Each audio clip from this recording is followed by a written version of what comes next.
WPTF Rochester, the sports leader. 95.7 FM and AM 950. The Fan, Rochester, an Odyssey sports station. It's time to start the show and talk about the sports we saw. Inside jokes and takes from Danger and Battaglia. Bills and the Sabres and the Ambers. Who gave a microphone to these jerks? Welcome to the sports bar, that's where you are. Welcome to the sports bar, that's where you are. Welcome to the sports bar, that's where you are. With Danger and Battaglia.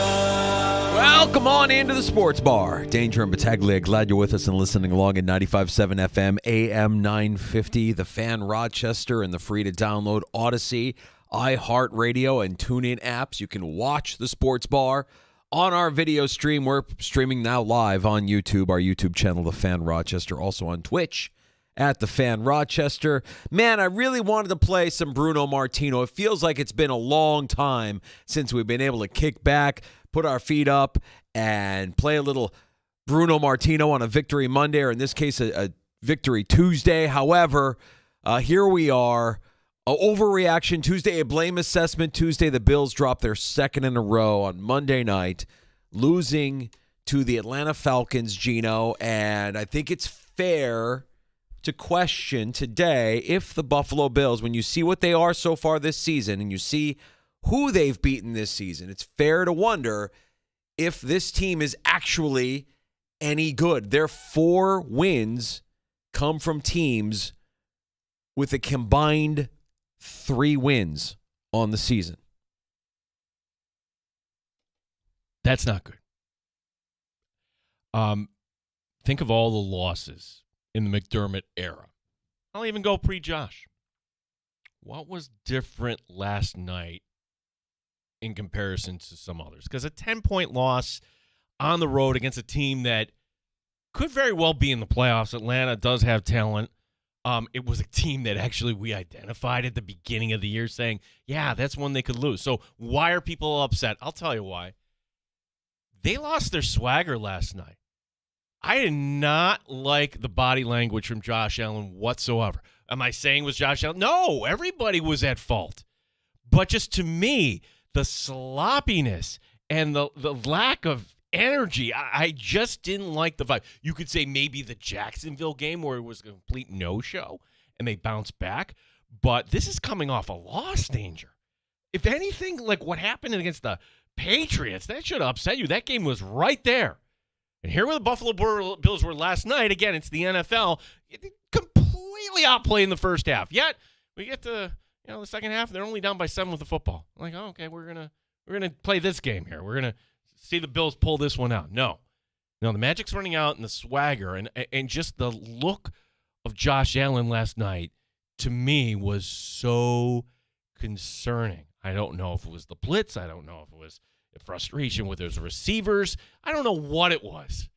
Says his hand wasn't hurting. Well, it kind of looked, your natural reaction looked like it was hurting. I mean, there's some things that maybe are they're in his control but out of his control. This is the second consecutive week that you had Joe Brady call a jet sweep and get cute. And the second consecutive week where the play resulted in a fumble. This one, turned the ball over, but you lost yardage, had to punt.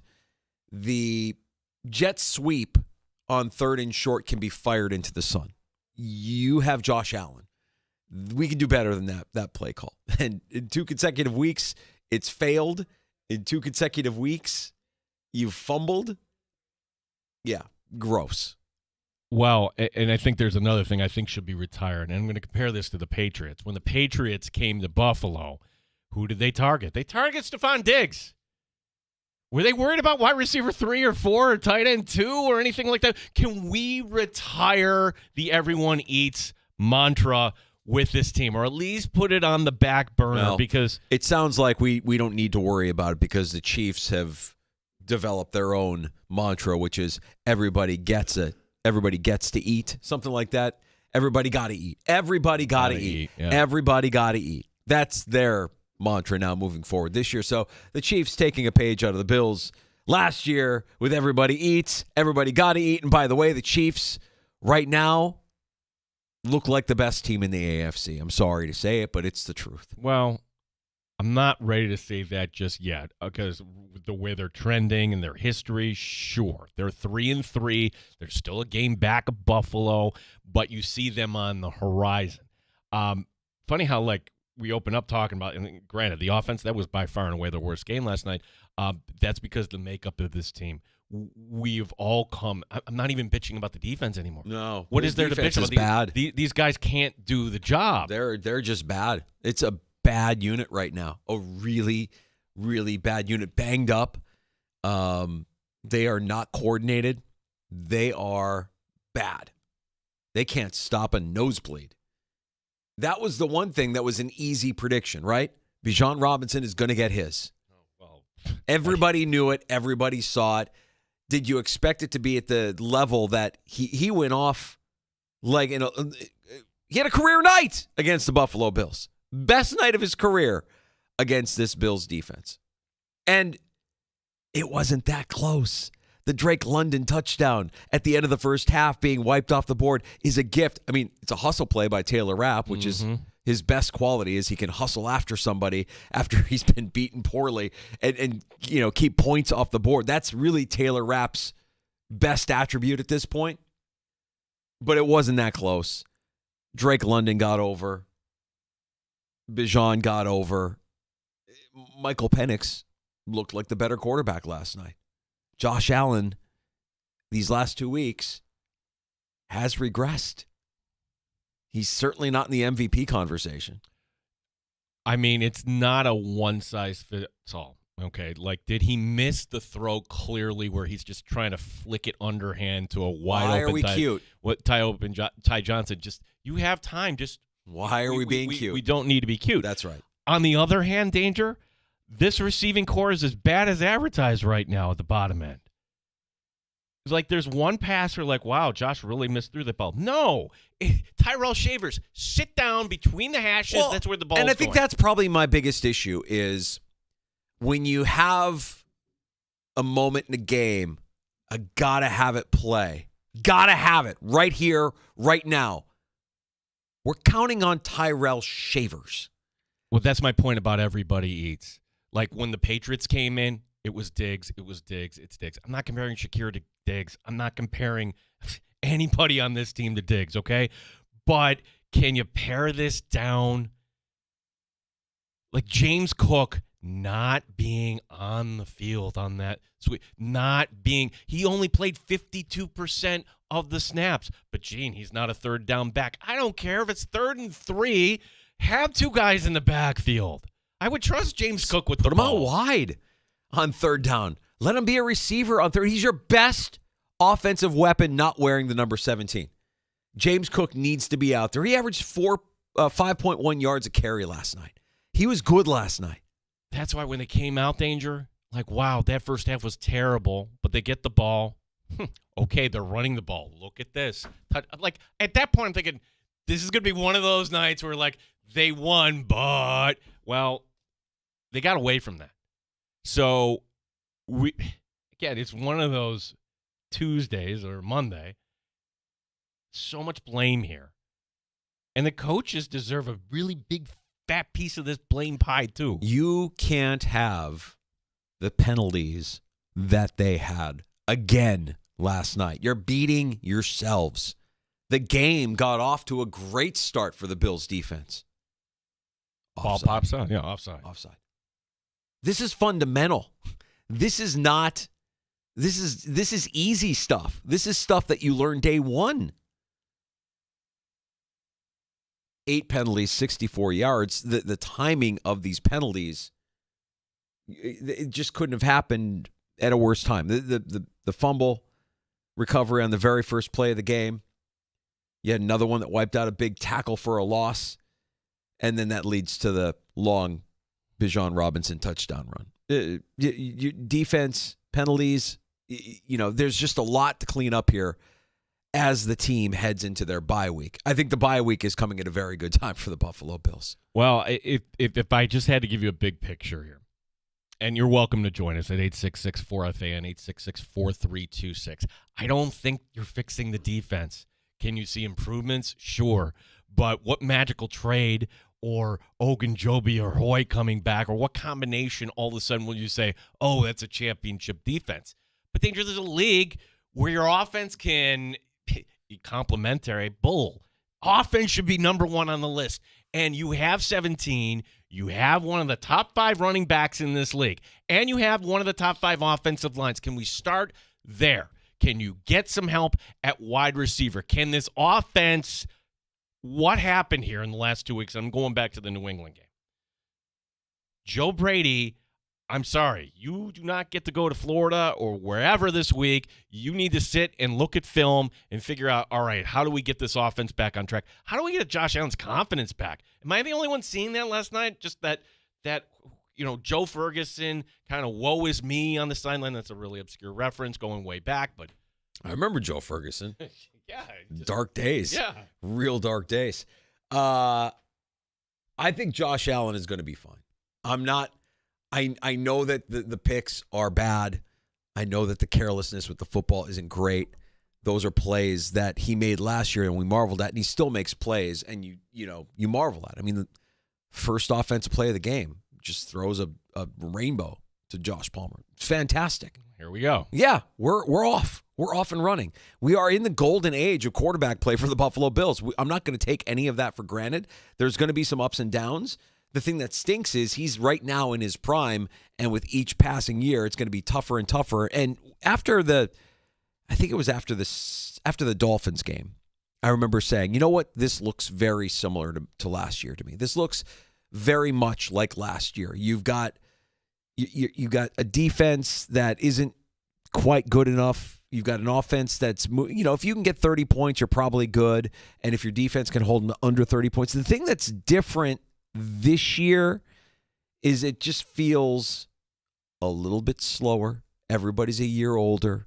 Everybody's lost maybe half a step. And the things that you got away with last year, you're not getting away with this year. And the turnovers are a big part of that. Win the turnover battle. You can't, it's not sustainable in the NFL to win games on scoring points off of turnovers. You really need, you don't get them you have to go get them. You have to go get them. It's a hard thing to do, especially when you're offside in the first play of the game on defense and you're not able to get the ball. Just a stinker of a game with the Buffalo Bills. Yeah, now you go into the bye week on this. Wow. And as I've heard Brownie point out multiple times, McDermott is 8-0 coming off a bye. He needs to be the official number of the sports bar to get the season back on track because guess what? It's an NFC opponent, I understand, but if the Bills lose to Carolina, and don't say they can't, Carolina beat Atlanta, Carolina beat Dallas, anything can happen in this league. Mm-hmm. To your point on the swagger, this is something that got pulled aside by one of our guys here at work. He's like, did you hear Deion Dawkins afterwards? You see, you and I didn't have a chance to talk about this. You're going to play this, but I watched the whole thing. I didn't watch one clip. Well, I've got a minute 50 here. I don't know if that's the whole thing. Maybe that's the whole thing. Yeah, because, I mean, there's one soundbite if you isolated it like, oh, well, that's not telling. But I honestly, I listen to the whole thing. You be the judge. Maybe you have a problem with this. All right, this is Deion Dawkins postgame. It's frustrating, like we're not trying not to score. We're not trying not to do things wrong. It's football and it's a game, there's winners and losers. And, I tip my hat to those guys. They played harder. They won. They're a really heavy blitzing team. Did you get that from them tonight? Did they, and how did you feel guys handle that? It was, we lost, so we could have handled it better. And I'm a competitor and I speak facts, they beat us. Right. And the good thing is that it's bye week. We don't have to win them all. I know it sounds cliche, but we really don't have to win them all. But I like that we have the opportunity to get better, and it's not the end. Yeah, you coming off the field, I heard you say a couple of times, hey, it's a long season. Yeah, it's how much do you feel like as a leader on this team, you're going to make sure that the younger guys in particular understand that? Yeah, the older guys too, man. Football weighs on you hard, especially like when you're a good team and you want to win them all. So, yeah, just keeping the guys into the mindset of don't overly beat yourself up. Stay who you are. Go back, watch the film. We got bye week. Rewatch the film, learn from it, come back ready. We don't have to win them all. And we're blessed that we can say that right now. Not that it's still early in the season, but we still haven't played our best ball yet. We got guys that went down. We got guys that stepped up, and we'll keep pushing forward. Last year you had 2 straight losses right around the same time, kind of similar. It was 4 and 5, weeks 4 and 5. This year, Right. week 5 to didn't we go on a run? Yeah, you're right. So what can you draw from that? It's just that we're capable of doing whatever we want to do, and we just got to just keep putting our best foot forward. Take care of the guys. Let's recover. Let's get back healthy and see where we're at in a week and a half after the bye week. What do you feel like needs to be done to kind of get the offense in a consistent rhythm? I wish I had an answer. I would have said it today, but no one knows. We just got to just keep playing hard and keep being us, protect our guy, protect, play, catch, pass, block, do what we do well, and we'll be A-okay, Sucks to lose, but once again, it's not the end. It's not the end, even though it might feel like it. It's that last part that our coworker was saying. It's not the end. I had no problem with any of that. Yeah, I'm fine with it. Yeah. I'm fine with it. You could maybe take exception to him saying you can't win them all, we're not going to win them all. That's fact, but most competitors would say, no, we go out with the intention of winning every time we are out there. He's not saying that in this clip, but I don't know that that's the appropriate time to say we expect to win every game. You just got absolutely manhandled by Atlanta's defense. He's not in that mindset. I didn't have an issue with that. And hey, best case scenario is there is a lot of football left to be played this season, and you could go on a run like you did last year. I have a hard time seeing it right now. But it doesn't mean it can't happen. And maybe it is getting a little bit healthier. Maybe it is getting some help on the defensive line and bolstering up the pass rush. I mean, maybe it is. Oh, it is Carolina, Miami, a Burrow-less Cincinnati team. Maybe the 1 seed is going to be out of reach. Maybe the division's going to come down to the last thing. Maybe the division's gone. Our new general manager came this morning. He's like, I was listening to EEI this morning out of Boston. They're in first place. They are crowing. They are excited. Yeah. They think that they're back. All right. It was around this time last year that the Jets and Bills had the Jets won that game on Monday Night Football. They would have been actually tied. Remember, the Bills had 3 straight road games, and the Bills ended up winning that. So, yeah, this came around the same time as it did last year. But what's different this year, and you pointed out to the age, I would also point out to, hey, some guys got paid. There's a psychological thing, I'm sure. Sure.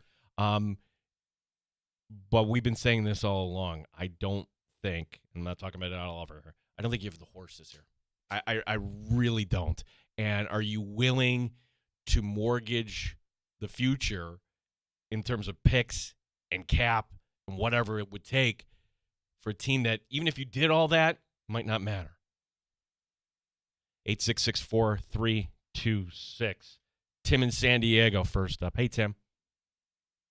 Gentlemen, I was really disappointed on how unprepared they were for Atlanta's defense and their blitzing. Atlanta has the high. They're not the highest. They're close to the highest percentage blitzing team in the NFL, and to look so woefully unprepared against that blitz was just mind-boggling to me. It's like that coming in, and you would think they just did not look good, and prepared. And right now, I mean, again, they got out-coached, in my opinion, and also Joe Brady. I don't know what he's thinking. I mean, you got James Cook, and to me, you got to start utilizing James Cook much like, Thurman Thomas was utilized. I mean, he's your second best player on offense, and you need to get him in any type of opportunity on a 3rd and 3, wherever, where you got to utilize him more. And even Collinsworth was saying that against the Patriots. Why is James Cook not getting the ball more? And for the second week in a row, why is James Cook not on the field in certain situations? The situational play calling has been abysmal. And, you're making Michael Penix, look like the second coming, of like a great Atlanta quarterback. It was unbelievable. And, going into Carolina, like I said, they shut out the Falcons. They just beat Dallas, who can put up points. That's not going to be an easy game, and I'll be there, by the way. Hopefully they'll win. Yeah, well, I'm taking a little trip. But, I like to see a W, when I'm in Carolina. And, I mean, it's going to be a lot tougher than, I think. And to your point about, feeling the same way last year that you do. I don't either. I don't know if they can rattle off 7 in a row like they did last year. I don't know if the defense has the chops to improve. Joe Brady's going to have to recalibrate things. It's just right now this team is a mess, and I just hope they can recover. But I hope they do the things necessary they need to really get back on track. It's just a matter of execution. And please, no more cute plays. That's all. I can't stand that. I mean, it's ridiculous. Tim, point. Thanks, Tim. That's the way to do it, Tim. Yeah. Tweet in from Jeremy at the Fan Rochester on X. Josh Allen was blitzed more than Mark Sanchez in an Indianapolis alleyway. Wow. Oof. Hi-oh! I mean, that's just a basic thing. The hot reads, cut the route off. There's a third down play where they're blitzing Josh. It's going from right to left, if you remember that play. And Josh is like, okay, nothing's open, but I'm throwing it here to where more. And you watch this on TV, it's like, wait a second, there's not a receiver any 10 yards around, not even a defender. That's not Elijah Moore. You got to cut the route off. Like, have we not practiced this? Ulbrich, by the way, you think he might have remembered a few things. Sure. The Jets, we make fun of them. They always gave the Bills trouble in the Saleh years. I'm not counting that last one, that disastrous one when Ulbrich was the interim coach. But I'm just talking about the defense in general. Yeah. So the Falcons get the win. We'll talk more Bills next. Michael F. Florio talk some fantasy football as well. He's with NFL Network. We'll go over who's hot and who's cold in fantasy football. That is brought to you by Heat and Cool. Let's see. You know what? We'll tell you who's heating up around the league. Presented by Heat and Cool with Florio next. That's cool with a K. Why a K? Because it's cool. We'll also have Amerks head coach Mike Leone joining us later on this afternoon. 4:25. Amerks get a split, home and home with Toronto this weekend to start their season. Yeah, and end of the show today, Matt Thomas, RIT men's head coach, is downtown this weekend. It's Brick City, so we'll talk a little Tiger hockey. You're welcome to join us on the Good Smoke Barbecue and Pub Wingman line at 866-4FAN. Award-winning barbecue from Good Smoke Barbecue and Pub, 135 West Commercial Street in East Rochester. GoodSmokeBBQ.com, 866-4326.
today. The Fan Rochester Sports Update. Bills now not in first place of the AFC East. That's because the Patriots have the tiebreaker. Head coach Sean McDermott to address reporters at 4 o'clock. Dawson Knox had a touchdown last night. He says there's pros and cons to having the bye week now. Yeah, I mean, you always hate going into a bye after a loss because that sour taste is in your mouth an extra week. But again, it's going to be nice to get away, come back fresh. Got some injuries. We need some guys back. So it'll be nice to, it is good timing, I think, especially for some injuries. Michael F. Florio from the NFL Network will join us next. Matt Perino, Syracuse Post-Standard, just got off the plane. He'll be joining us later in the show as well. Game 2 of the NLCS is tonight. The LA Dodgers in Milwaukee looking to go up 2-0 in this best of 7. Sports is brought to you by GetMyPerks.com. Get 2-for-1 Farmtastic passes to Stokey Farms. Gene Battaglia, the Fan Rochester. They've raised the bar on Rochester Sports Talk. You're in the Sports Bar with Danger and Battaglia on the Sports Leader, 95.7 FM and AM 950 The Fan, Rochester. It's Tuesday, so we're going to talk waiver wire pickups with our buddy Michael F. Florio from NFL Network. Also host of the Sick Podcast with Stevie Johnson, so you know he's Bills Mafia. Mike, last night, man, I mean, we are all... Well, I'm sure we're overreacting, but Blame Assessment Tuesday is a thing. What was your take on last night's loss in Atlanta? I know I'm seeing a lot of people online blame Josh Allen. And look, he didn't play well at all last night. I think Josh himself would admit that. Like I don't know what that pass was to Ty Johnson, a couple of decisions and stuff, but I mean, the defense got absolutely throttled the entire first half. I'll give them credit. They adjusted in the second half, but the offensive line not living up to what we thought it would be, not using James Cook in the fourth quarter. And I think more than anything, the reason why the blitz worked so well, if you remember a couple years ago, Josh Allen used to torch when people would blitz him. But no one's getting open quickly outside. Like, I love Khalil Shakir, but he was the only one really getting open after Josh Palmer got hurt. And I want Keon Coleman to be a thing really badly. He's a good kid. I think he has a lot of talent. I've been saying it for a while now. I don't know why the Bills don't game script him in a little bit more to give him chances to kind of improve, because I'm a big believer that reps are what leads to improvement. So I've been saying for a while, I don't know why they don't try to force him some targets early in games and stuff just to get him comfortable and used to in the game. But he's taken out of games way too easily. He's not winning downfield consistently. Wide receiver and the secondary look like two real big issues right now. And Bean has not been able to handle them in the draft, swinging and missing a lot. But luckily for him, he can still make trades. So I'm hoping, just like last year, that they trade for a wide receiver and maybe some secondary help. Yeah, I mean, number one on my list is Olave from New Orleans. Some are suggesting Shaheed also from New Orleans. Who are some other wide receivers that right now you follow everything fantasy-wise, Michael? Who might come to Buffalo here before the trade deadline you think that could help? I know it's the pipe dream, but if things keep going sour in Philly, A.J. Brown would obviously be the head and shoulders best one. But I've seen a lot of people speculate DJ Moore. Now, I don't think the Bears would necessarily want to move on from him, but he has been relegated to a complimentary role there, and he can still be a number one in this league. But I'm not sure the Bills make a swing that big. I wouldn't be surprised if it's a smaller name, like they thought Josh Palmer was going to be the answer, and Palmer's played well, but I don't see. I'm not positive we're going to get a huge marquee name, but we need someone who could win downfield and win out wide, because right now Josh Palmer is the only player on the Bills with more than one catch on deep passes this year, and that's been a problem all season long. And I'm not just saying this because I'm a Bills fan and stuff. When you have a quarterback like Josh Allen, the deep ball should never be a problem. It's what I've been saying for the last couple of years with the Chiefs and Patrick Mahomes, and they added speed, and now we're starting to see them look like the Chiefs again, which is very scary for the Bills. But there's no reason the Bills should not be able – they don't have to do it all the time like it's 3-4 years ago, but that should be an option that you have. And right now, they just simply do not. I think Rashid Shaheed is – look, Olave is the top billing from New Orleans, but Shaheed is exactly what this team needs. He's a home run hitter. He is blazing speed. He is a reliable out wide option that you can kind of get creative with. And he would change. He's a take the top off the defense kind of player. So he would change everything for the Bills. Plus, if I could keep ranting, why is Keon Coleman staying just opposite of Terrell? Like, I know they think he is just an X receiver and that's it. But for a while now, I've been thinking, like, try using him as a big slot occasionally. Do something, just move him around. Try to get him opposite of someone other than their number one cornerback. And I know Joe Brady isn't a problem yet or anything like that, but these last couple of games haven't felt like Joe Brady's best showing. Michael LaFlorio, Fantasy Football NFL Network, the Sick Podcast with Stevie Johnson as well, joining us here in the Sports Bar with Danger and Battaglia. While we have you, Mike, let's talk fantasy football as we get ready for Week 7. Who are your top waiver wire pickups going into tonight?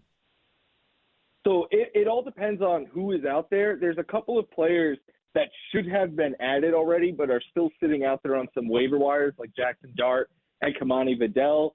If they're out there, they are your top ads this week. I would add Matthew Golden to that list. He's sitting just under 60% on NFL.com leagues. On other sites, they might be a little bit higher rostered. I think Harold Fanning Jr., though, is a really good pickup, not only because David Njoku is banged up, but because him and Dylan Gabriel have clear chemistry, and I love the way they're using him all over the field. Kendrick Bourne we've seen show out recently. I also think Tajay Spears is a really sneaky pickup. He played 60% of the snaps this week. Tony Pollard was only at 40. Pollard is still the lead runner, but Spears got involved on the ground, and he was their lead back used in the passing game, and the Titans are going to be trailing a whole lot. And then if you want some more, like Jalen Coker is a good stash right now. This isn't the biggest week of waivers, but there are some names that are could be in play as streaming options in Week 7. A fantasy question, but it does have Bills relevance, and I'm already breaking the seal on the next game. It's not this week, but 2 weeks from now, Carolina. Who is this Carolina team running the ball? Rico Dowdle, that guy? What on earth is happening here? Well, you get Chuba Hubbard. How does this play out when Hubbard comes back? Again, Carolina, they're playing the Jets this week. I'm like, oh, great. They're going to have a lot of confidence, I figure, heading into that game against the Bills. Yeah, I know Chuba Hubbard is the one that they paid, and Dave Canales was straight up asked this week, like, has Rico stolen the job? And he said, we'll see. But how on earth can you get away from Rico Dowdle? Like, I'm not saying you stop using Chuba Hubbard altogether. I think we could see something where Hubbard is used on third downs and in, like, 2-minute drills, because he is a really good pass-catching back. He had been struggling on the ground, though, this season. And I had people on my mentions and stuff being like, stop hyping up Rico. He did it against the Cowboys and the Dolphins, the two worst run defenses. Sure. You know how many other players have ran for 180 or more yards in a game against anyone this season? No one. He's done it in back-to-back weeks. So I don't care who it came against. He is being far too productive. I'm not sure how we're going to see it. Maybe it's 50-50. Maybe it's, like I said, Chuba more passing down. But I don't see how they get away from Rico Dowdle, given how well he's running. And by the way, if you're someone who likes to be petty online or anything like that, Rico Dowdle is the man. Like, he called out the Cowboys, went off against them, and then called them out again after the game. It's great. Michael LaFlorio joining us from NFL Network, talking some fantasy football. There's whispers and chants in Tampa that they have an MVP candidate now in Baker Mayfield. He's winning games and making it happen with all of these injuries to his skill position players. So break down what's left there for Baker to distribute to here as they go into this next week, and who specifically with even Ibuka, who I believe left early, from the game against the Niners on Sunday. Who's he throwing the ball to this upcoming weekend? Yeah, Ibuka left with a hamstring injury. They haven't said how long he's going to be out, but the reports are that he's expected to miss time. Chris Godwin and Bucky Irving already ruled out for next week. Mike Evans very much up in the air. Now, which Buck you want to use kind of depends on Mike Evans. I think Sterling Shepard is the top ad there because he's the veteran. He'll play some in the slot, some out wide. I think in a game like this where you could be this shorthanded, just that veteran connection that he has with MV Baker right now is something you can rely on. But then I think Tez Johnson is going to be the name that people go after more. He had that one really long catch. He played a little bit more than Cam Johnson, but Cam Johnson is where and look, neither of these guys are like Ben Big or your number one waiver claim. They're more a little bit down on the list, but I like Cam because not only was he targeted more than Tez Johnson, all of Tez's targets are downfield. So he's kind of a home run hitter, boom or bust play. Cam had a target behind the line of scrimmage. He had a short target, an intermediate target, and a deep target. So they're kind of using him all over the field. That of the two, well, Shepard was my top claim there, but then I put Cam ahead of Tez. And Cade Otton is also in play if you need a tight end, just because someone's got to catch the ball, right? And plus, it's not like they're playing the Jets or something this week. They're playing the Lions. They're going to need to put up points. So I do think the Bucs deep receivers and stuff are in play this week as streaming options, as long as Mike Evans doesn't end up suiting up. Yeah, I mean, we've got 2 games Monday night, and I'm of the camp, dangers of a different camp. Like, I like having 2 games on Monday night, even if they are 7 and 10 o'clock, which I'm looking at Seattle and Houston, and chances are you're going to need that game if you're playing fantasy. So we get Tampa and Detroit first up. What about Seattle's offense? Are you ready to declare the number 1 receiver in fantasy football today, Jackson Smith and Jigba? It's funny because I was just texting with Marcus Grant and Laquan Jones, my podcast co-host over at NFL, and we were like, is JSN the number 1 wide receiver overall? And I don't think it's crazy at all. The only caveat I'll say is it depends on Puka's health, because if Puka's only going to miss this week and then he has to bye and he's back and he's 100% healthy, I'm taking Puka Nacua over anyone in football right now. But if he's hurt, if this causes him to miss some time or it hinders his performance a little bit, yeah, I think JSN is number 1 then. And it's crazy to say because I will admit I was doubting him a little bit coming into the year, not because I didn't believe in his skill set.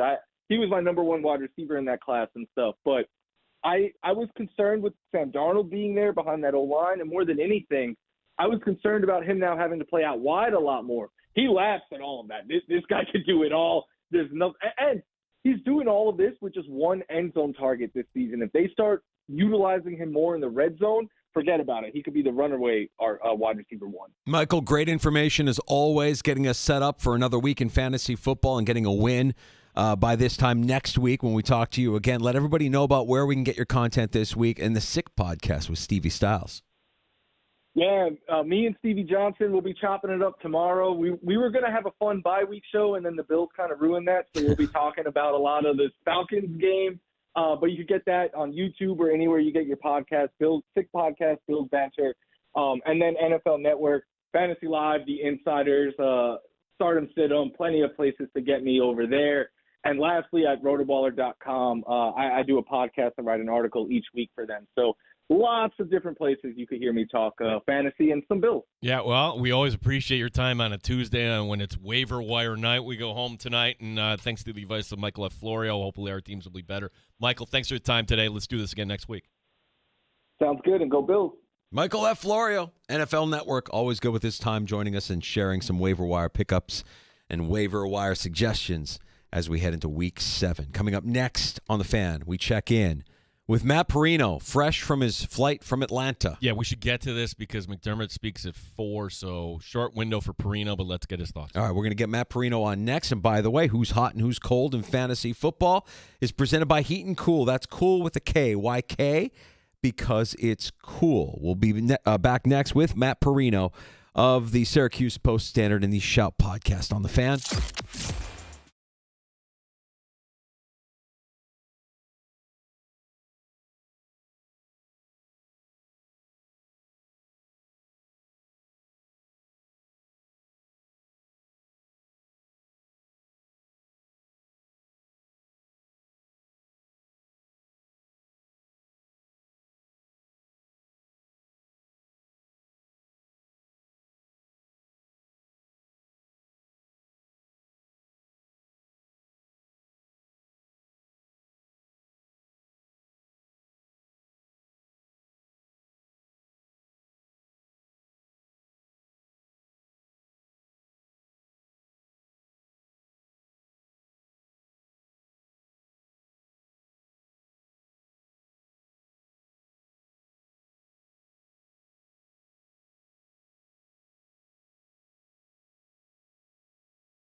Rochester.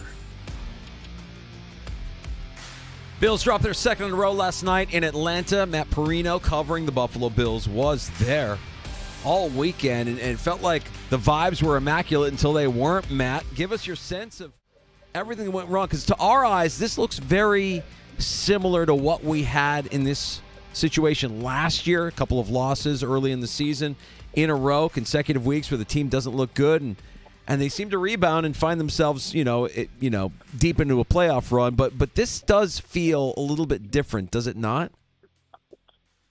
I don't know yet.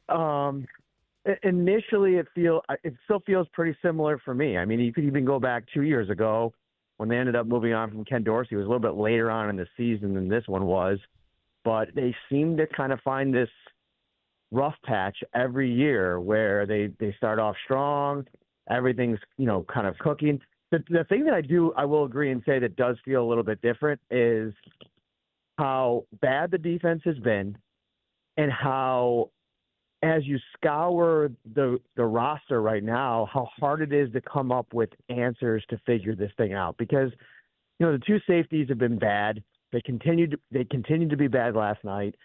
It's so bad that Cole Bishop comes off the field and you put Jordan Poyer in basically off the couch, and everything seemed to improve in a lot of different ways. And it's good in a sense because Poyer has an understanding of the defense, and I think putting him out there, and I'm going to probably even advocate he should be playing next in 2 weeks against the Panthers. I don't know how much that is a long-term solution because of his age, the injury history. I mean, even his last stint with the Bills at the end, it didn't go very well. And then the other one is I'm pushing for Jordan Hancock to get out there too. I mean, why not roll with both of those guys?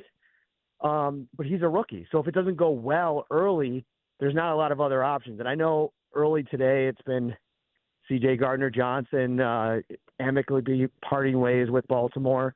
That could be something that you entertain, bring him in, get him up to speed on the defense, see if it works. But he's also a guy that's kind of bouncing around now, and it doesn't seem like anybody really wants to house him. So, listen, it's not good at the second level either. The linebackers have been bad. I think Terrell Bernard, if we were power ranking the extensions, I would put him at the top of the list in terms of disappointment on what you're getting back in year one off of that extension that they did this offseason. And, Benford, I put out something on him before the game. Obviously, he had the Achilles injury, but teams are not scared about targeting him. They're targeting him almost 2 more times per game. He had the big costly penalty yesterday. Obviously, the Achilles injury is something that the Bills can't afford to not have him out there because of what's going on elsewhere at the position. Matt, where we think, okay, maybe the Bills don't have the personnel. They, in September, had an offense that could overcome these sort of things. And then, well, it didn't look quite right in the New England game. And last night, certainly. What are the reasons that you're seeing here? Why this offense, particularly last night, has struggled so bad? I think because the identity shift that we've seen them undergo over the last year, when you lean all the way into this running game, and rightfully so. I mean, James Cook has been really good this season. What do you do, though, when it's not working? And they tried to pivot away from it yesterday, and they got something going out of the break where you thought they were starting to move the ball a little bit, and then it came down to that one play call that in a game like that that's super tight, the Bills probably didn't have any business being in that game at that point. But to dial up that reverse play, I don't care what anybody says. Football 101, when you have Josh Allen and James Cook, who's had the season that he's had, you're telling me you can't come up with something that's a little bit more practical than an end around on 3rd and 1 or 3rd and 2 or whatever that play was? I hated the call, and I get Josh Allen defending Joe Brady. He's always going to do that. But I don't think anybody I was watching the entire reaction online for the next couple minutes after that play happened, and it felt like the former football player media world, the regular media world, and the fan world were all in agreement. Like, what's going on here? And you start to wonder, is there some disconnect between Sean and Joe Brady? And the fact that we're starting to have that conversation really brings me back to 2023, because I think that I'm feeling remnants of a disconnect between what the coach wants and what he's publicly asking for, and what Joe Brady is doing inside games. Because when we asked Joe Brady about Sean McDermott's comments about being too cute last week, he looked like us like we had 10 heads. Like he was miffed about it. And he said he's never going to look at an end around to Dawson Knox or getting the ball in Dawson Knox's hands as like a gadget play. And it's like, well, yeah, that is a gadget play because I don't think that we've seen them do that with Dawson Knox very often. If it's not something that you're doing in your offense consistently, I think that's the definition of a gadget play. And then when you look at that offense as well, Matt, do you not think that one of the biggest issues is when you have a situation in a game, a gotta-have-it play, that you're targeting guys like Tyrell Shavers, that there might just be, for the everybody eats crowd from last year, that there just might be a lack of talent here at the skill positions outside of Cook? There is. And I think even with Brandon's argument over the course of the offseason, I'd still agree with anybody that was making the argument the Bills could have and should have done more at the position. I don't think you can ever do enough when it comes to surrounding your all-world quarterback with talent. I do want to say, though, and this is something that I think there's so much frustration with how that game played out yesterday, that, we're not talking enough about what Dalton Kincaid has meant to this offense, the fact that he wasn't involved in that game.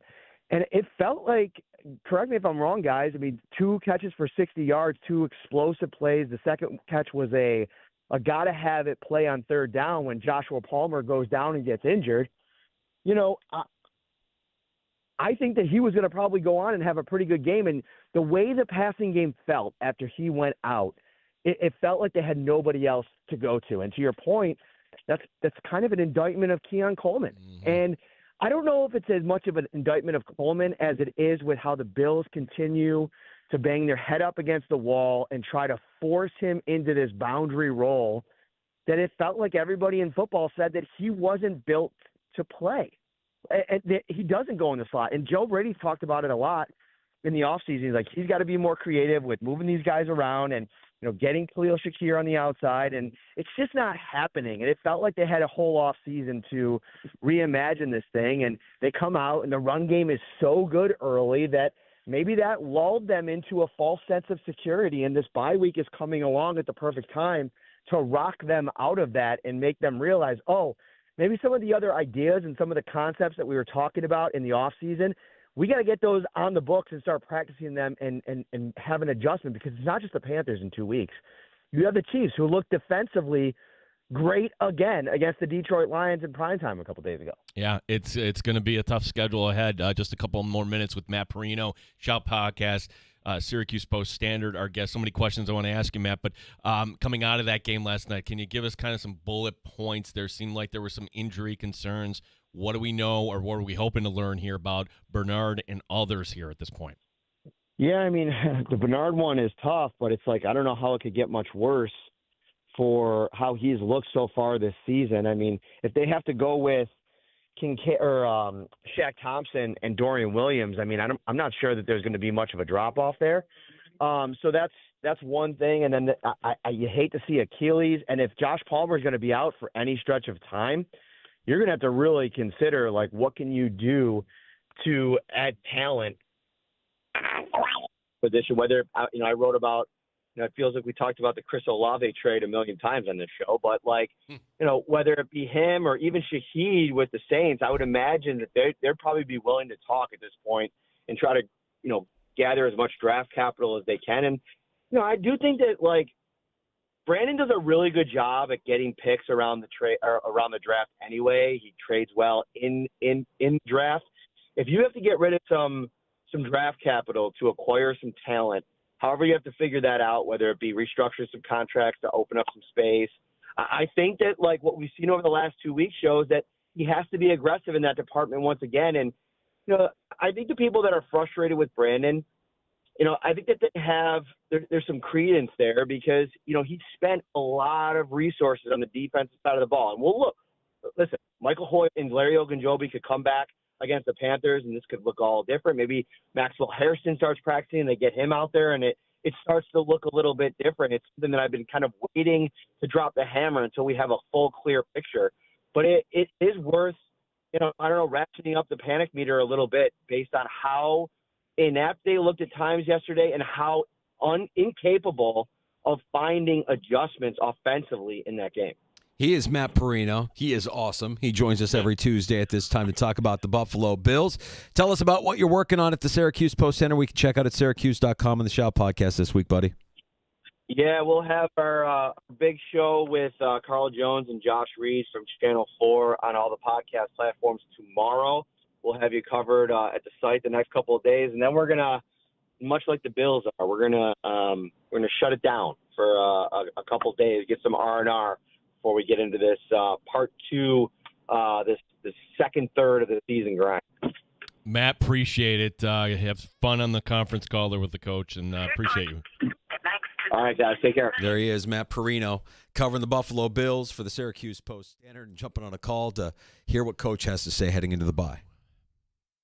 Can everybody absorb that?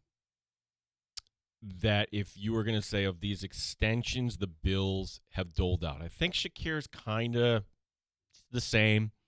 Rousseau, let's be honest, kind of the same, right? Like, you want more, but was he giving you more last year? We would point to some other things, like Bernard being at the top of his list. For him to say that if Bernard is out and having Shaq Thompson and Dorian Williams in there is not a bad thing. Yeah, Bernard is disappointing. It's been a disappointing year so far.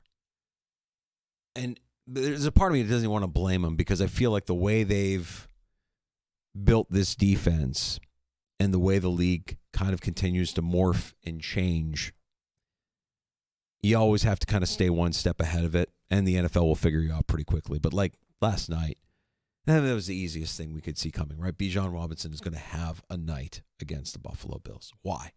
Well, it's more than just he's really good. He's big. He's hard to bring down. You saw Cole Bishop get bounced off of him like a bug. Why? Because you've built this defense around smaller guys, less size, athletic, but not necessarily speedy. I mean, you had to draft the speediest guy in the draft in Hairston, who you don't have at your disposal. And it's no surprise to me that you see Derrick Henry do what he did week one, or Bijan do what he did last night, because these guys are impossible to bring down when they get ahead of steam. They're going to run over guys like Terrell Bernard. Okay, to the point, when the last two guests, we talked about Rico Dowdle is next up on the list. I've never thought of Rico Dowdle being that guy. He's gone for more than 180 on the ground. He's gone for over 200 total scrimmage yards in the last two games. Oh, you know, funny. Like when in fantasy or in Survivor football, we say bad defenses equal bad plays. Mm-hmm. Don't take the Bills in Carolina. That would be a bad play if you haven't used the Bills at this point. There's a lot there from Perino. And I'm going to be curious to hear what the coach has to say as far as an injury timeline here. He's going to speak to reporters at 4 o'clock. You're setting me up a little bit here, Gino, because it's my favorite time of the week. I just feel like you're the guy, the dungeon master, that's making me go sit in the corner, and then you've got, like, I'm chained there saying, no, this is my joy. This does is not my have bit. to. This does not have to get homoerotic, okay, Gino? We're talking football here, okay? We're going to talk about football. We're going to give you your Week 7 winner for your Survivor football pool. We're still alive, or at least I'm still alive. But you're collectively with us, Gino. You're a part of this action, okay? You handed the baton off to me here, and we're going to continue to run with this thing. I can tell we're on the 7-second delay because I just heard the laugh down the hall. I'm a little quick. Could get me in trouble.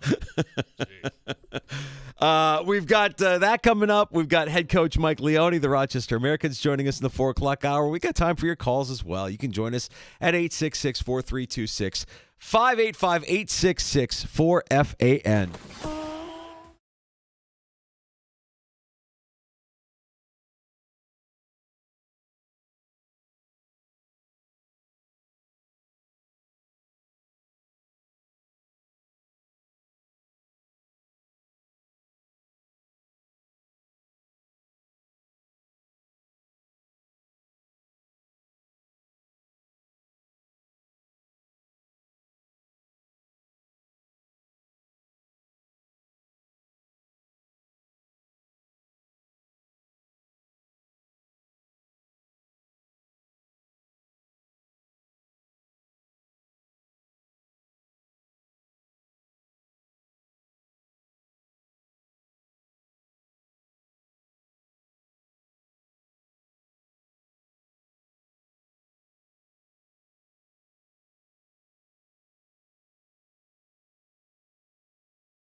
HD2 Rochester and streaming online and in the Odyssey app at The Fan Rochester, the sports leader 95.7 FM and AM 950. The Fan Rochester, an Odyssey sports station. The Fan Rochester Sports Update. Bills with their second straight loss. This by 10 points in Atlanta, and now comes a week off. Quarterback Josh Allen on the bye week. I mean, it's gonna eat at me the next 2 weeks. So yeah, I mean, a lot of stuff to clean up. We'll put our focus to our next opponent and go from there. We'll get an injury update from Sean McDermott. He's addressing reporters here shortly. Game 2 of the NLCS is tonight. The Dodgers taking Game 1 last night in Milwaukee. The ALCS resuming tomorrow. Seattle up 2-0 on Toronto. Sports is brought to you by GetMyPerks.com, where today 2-for-1 Farmtastic passes to Stokey Farms. Get some fall fun at GetMyPerks.com for this and other great deals. Log on today. Gene Battaglin, the sports leader, 95.7 FM and AM 950, The Fan Rochester.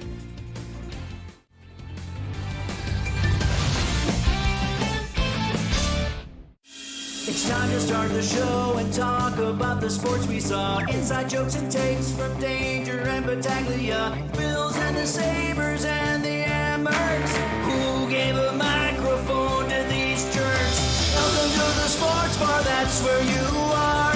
Welcome to the sports bar, that's where you are. Welcome to the sports bar, that's where you are. With Danger and Battaglia. You know, I spent a good part of hour one talking about the Bills' inability to get James Cook more involved in this offense, and he remains a man on a mission, running the ball 17 times yesterday for 87 yards, 5.1 yards per carry. The Fan Rochester's Man on a Mission, brought to you by the Open Door Mission. Go to opendoormission.com to see how you can guarantee a win for someone today. They flashed up this graph at 71% of the snaps in the second half, Atlanta blitzed. Yeah. If you know it's coming every time, practically. Mm-hmm. What was the plan? Mm-hmm. Well, we have plenty of time for your calls if you want to pile on from last night's loss. 866-4326 is our phone number. 585-866-4FAN. Mike Leone, Rochester Americans head coach, fresh off a home-and-home split with Toronto this last weekend, joins us to preview this week's action in about 20 minutes or so. Yeah, they're out of town this weekend. They'll be back on the 22nd against Syracuse. So getting the split, and I mean, that's at least one Western New York hockey team can get a point. Can actually have a lead. Wow. Yeah, crazy to think that could actually happen here. But we'll get Mike Leone's thoughts on his team after one weekend. Before we get to this, I have this page in front of me. Yeah. This was thrown out by Michael F. Florio. Okay. This receiver has a base of $1.1 million. Talking about A.J. Brown. Oh, right. The Bills, it's not a Bills problem trading for A.J. Brown. It's an Eagle problem. Right now, the dead cap would be somewhere around $80 million right now. You really can't take that. He's not getting dealt when you see that. So that's a situation it's kind of like Diggs the 1 year, where except for Brown, this is coming out a little bit more publicly, I would say. But Diggs' last year in Buffalo, you knew he was wanted out, and the Bills were like, for this reason, we can't let you out. You have to be a professional, which he sort of was, I guess.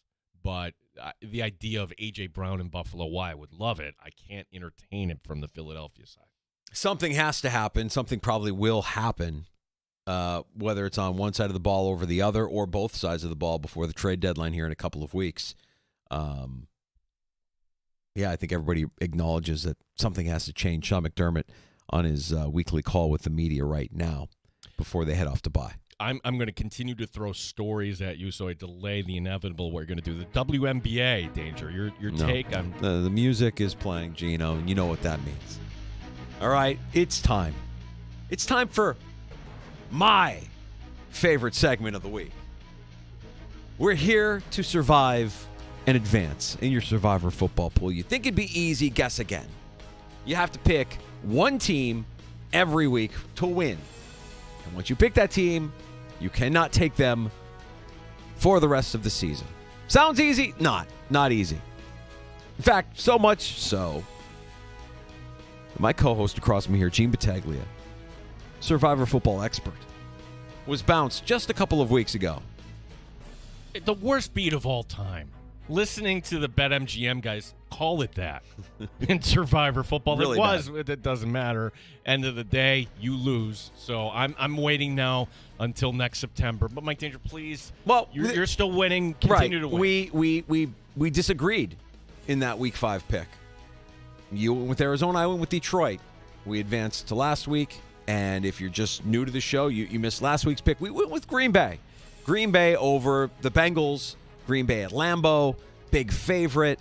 The Bengals trading for Joe Flacco. Just weird. Knew that Green Bay was going to win that. We comfortably move on to Week 7. A review of the rules when we are picking a winner for your Survivor pool. We want to avoid road teams first and foremost. We always want to look at home teams first.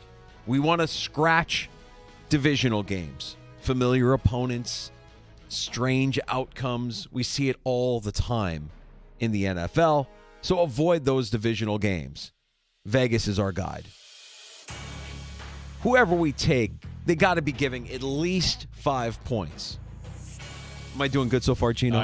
Trying to make you proud, buddy. Yeah, they're doing just fine. No savers in Survivor football. You're a saver, you're a loser. If you're saying, I'm going to save this team for later in the season. No, we're not looking ahead. Week by week, Gino. Week by week. Hedgers are losers. Oh, you're in one pool, but you have multiple picks? So you're hedging? Loser. Yeah, you're not putting thought into this, and it's more satisfying when you win the pool if you just enter one. One pool, one pick. Rule 6, bad defenses are bad plays. And now through 6 weeks of NFL football, you have a pretty good sense of who some of the worst defenses in the league are. So we're not talking about Dallas. We're not talking about Miami. We already took the Bills, so we're okay there. But the Bills are a bad defense. We got away with one. Avoid taking the team that's playing at home for the second consecutive week. Also, there's no shame in picking against the bad team week after week. We did that in Week 5 and Week 6 when we picked against the reeling Cincinnati Bengals. And our 9th rule, 9 times. No kill shot. Don't override logic. Don't take an outlier, somebody that you think the majority of your pool is going to get knocked out. Nobody wins their pool in Week 1. You just run your race. You don't look at the rest of the pool. You make the pick that's right for your pick set. And so with that, we look at the Week 7 schedule, Gino. I think there's one that jumps off the board, but it would mean you're violating one of these rules. All right, so but it's not my pool to pick. You go over the options here. We are going to cross off first every divisional game. You have the Steelers and Bengals. That's your Thursday night game. I want no part of that game. I mean, look, the Steelers are probably going to win, but you're going to Cincinnati. It's a road game for the Steelers. Short week. Thursday night's weird. The Raiders go to Arrowhead to take on the Chiefs as 12.5-point underdogs. That is the largest spread of the week. Gino, would that be the game that you would have circled? Absolutely. This is the Raiders. They rarely win in Kansas City. You said it at the top that the Chiefs look like the best team in football. Why not use it now in a week that doesn't present great options, Mike Danger? Well, this is the NFL. The Raiders did win this last weekend. Over Tennessee. The Raiders could get hot. We don't know, right? You also have the Commanders-Cowboys. That's in the late afternoon window on Sunday. We want no part of that game. We're going to cross off road favorites. That London game, neutral site, Rams and Jags, going to pass. Patriots are favored by 7.5. The aforementioned Tennessee Titans hosting the Patriots. Vrabel revenge game, Gino. You're thinking that one? 7.5 points. You think Vrabel's going to go in there to lose? Probably not. Well, but you have a new coach. The interim coach is always a wild card. Yep. Don't fall into that trap. They're going to see a bounce in Tennessee. We're gonna stay away from that one. Yeah, good call. Panthers are 1.5 favorites against the Jets in Jersey. I want to believe that the Panthers are good, but that line looks way too fishy. Right, and the Jets. Once again, another team not taking the bye after their trip to London. It's real smart. Great strategy. Dummies. Eagles are also 1.5 favorites in Minnesota. The Carson Wentz revenge game. Are we going to see the Wentz wagon behind center for Minnesota? We'll pass on that. Packers, they were our pick last week. We can't take them. They're 6.5-point favorites in Arizona, and we took the Bills in week 4, as I mentioned. Actually, that's from last week. Never mind. Cross that off. All right, small favorites. How about Cleveland favored by 2.5 at home against Miami? This is the Poverty Bowl. I want nothing to do with this game. No, this is the one where you're outsmarting yourself. It might be my only chance to take Cleveland. Nope. Don't do it. Not doing it. Chargers giving the Colts 1.5. Again, no idea what way that game is going to play out. Niners are favored by 2.5 at home against Atlanta. They're so injured. I think the entire team will be playing in a walking boot. I'm not taking that one. And Monday night, you've got Seattle at home favored by 3.5 against Houston, which leaves us with the other Monday night game. Detroit is actually favored 5.5 at home with Tampa Bay, but we took Detroit in week 5. We can't take that game. Denver, 6.5-point favorite at home against the Giants. We can't take Denver. They were our week 1 pick. So do we have a matchup on the board here, Gino? A matchup that checks all of our boxes for week 7. A team that's won 3 straight games. They return home, and they're hosting a 1-win team as 5.5-point favorites. Do you really, Gene, do you really want to risk the Chiefs being upset by a division rival? Or would you rather pick a team from the one division in the NFL where every team has a winning record? Week 5, Detroit got us a W, Gino. Week 6, Green Bay helped us get to where we are today. Don't do it. I want you to win, buddy. Don't do this. Chicago. Chicago Bears. Taking the Bears over the Saints. With the might so fearlessly, we'll never forget the way you thrilled the nation with your team formation. Bear down, Chicago Bears. Did you see that game last night? Well, while you're wearing the crown, you're the pride and joy of Illinois. Chicago Bears, bear down. Gino, the Chicago Bears are your Week 7 Survive and Advance pick. Book it now. Thank me on Monday.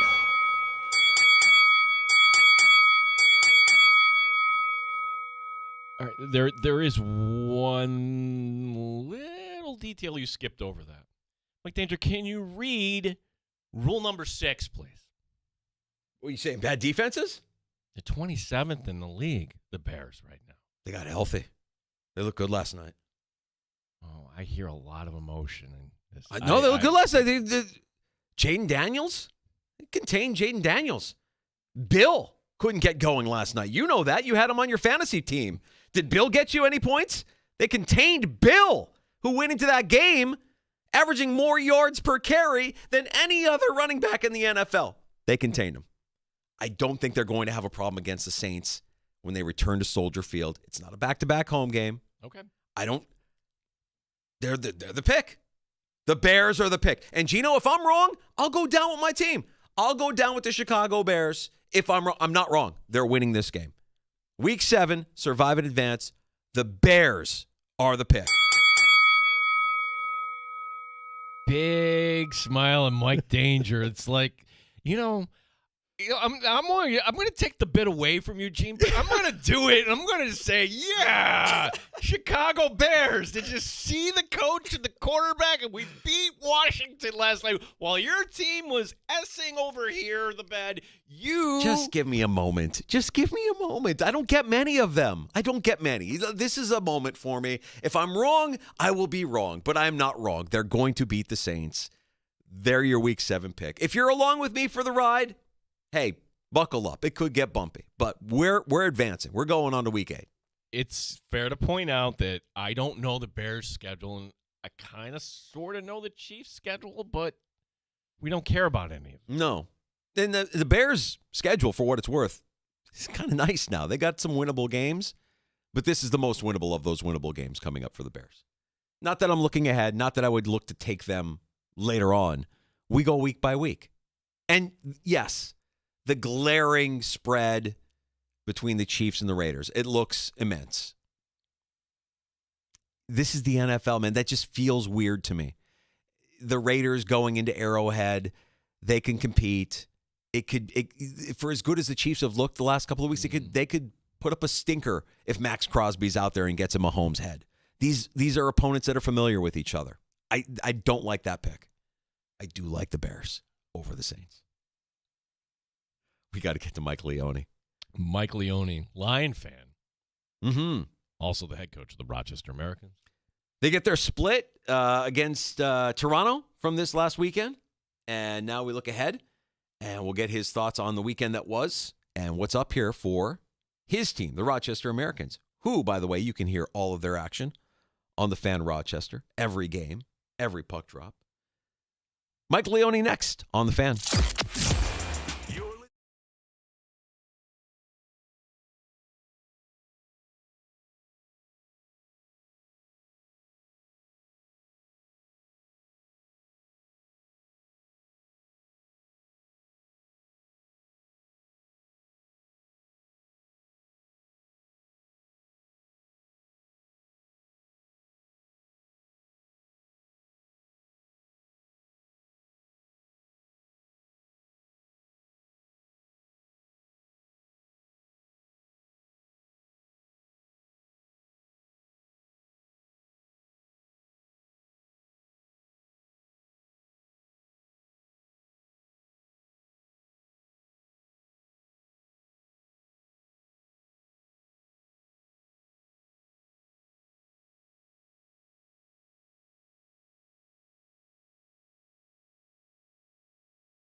Rochester Sports Update. Not any ideal time for the Bills to be heading the bye after a 24-14 loss in Atlanta on Monday Night Football. Dawson Knox says, well, there's pros and cons to having it now. Yeah, I mean, you always hate going into a bye after a loss because that sour taste is in your mouth an extra week. But again, it's going to be nice to get away, come back fresh. Got some injuries. We need some guys back. So it'll be nice to, it is good timing, I think, especially for some injuries. Head coach Sean McDermott says that defensive tackle Daquan Jones and wide receiver Josh Palmer, they are week to week. Rochester Americans are on the road this weekend, Friday and Saturday. We'll talk to head coach Mike Leone coming up next year in the Sports Bar. Game 2 of the NLCS tonight. Dodgers are up 1-0 against Milwaukee. Toronto in Seattle tomorrow night. Gene Battaglia and the sports leader, the Fan Rochester. Neat or on the rocks? It's the Sports Bar with Danger and Battaglia on the Sports Leader, 95.7 FM and AM 950 The Fan, Rochester. Well, fresh from a home-and-home split with Toronto, Rochester Americans head coach Mike Leone joins us in the Sports Bar, as he does every week at this time, your proud home of Rochester Americans hockey here, the Fan Rochester. Welcome back in, Coach. Toronto, what kind of a challenge did they present to you guys? You get the win at home before a little bit more of a lopsided loss on the road in Toronto on Saturday. Yeah, no, it was overall it was a really good weekend for our group. I mean, they you want to talk about two different rosters and I guess you would say experience. They had close to 2,000 NHL games played in the lineup, so it's going to be a good test for our group. I actually thought we probably played better on Saturday, to be honest with you. It would have been nice. You look at that first period, I think we outshot them 17-5. Their goalie played really good, if you want to call it puck luck, but I like a lot of the things we did. And then, couple learning experiences for the group. We gave up a goal late with less than 30 seconds left in a period. If you go to the room and it's 1-0, that power play goal would have tied the game. But overall, it was a really good week, and I like the way our team played and competed. And really overall, really not having a preseason game. I thought we came out with a lot of energy and played really well over the weekend. Yeah, Mike, we haven't talked to you since last Tuesday, and maybe before that first game. You named your captain. Tell us a little bit about what went into the decision. Zach Metz becomes the 65th captain in Emmerich franchise history. What does he mean to your team? Yeah, it's a great story. It's kind of a guy that had to earn it every step of the way, whether it was playing junior hockey, walks on to, Quinnipiac, wins a national championship, was part of the captaincy there. A lot played into it. I think Dunner it was basically down to those two. And, I think Dunner has a real chance to help the Buffalo Sabres. That played into it. The length of their contracts.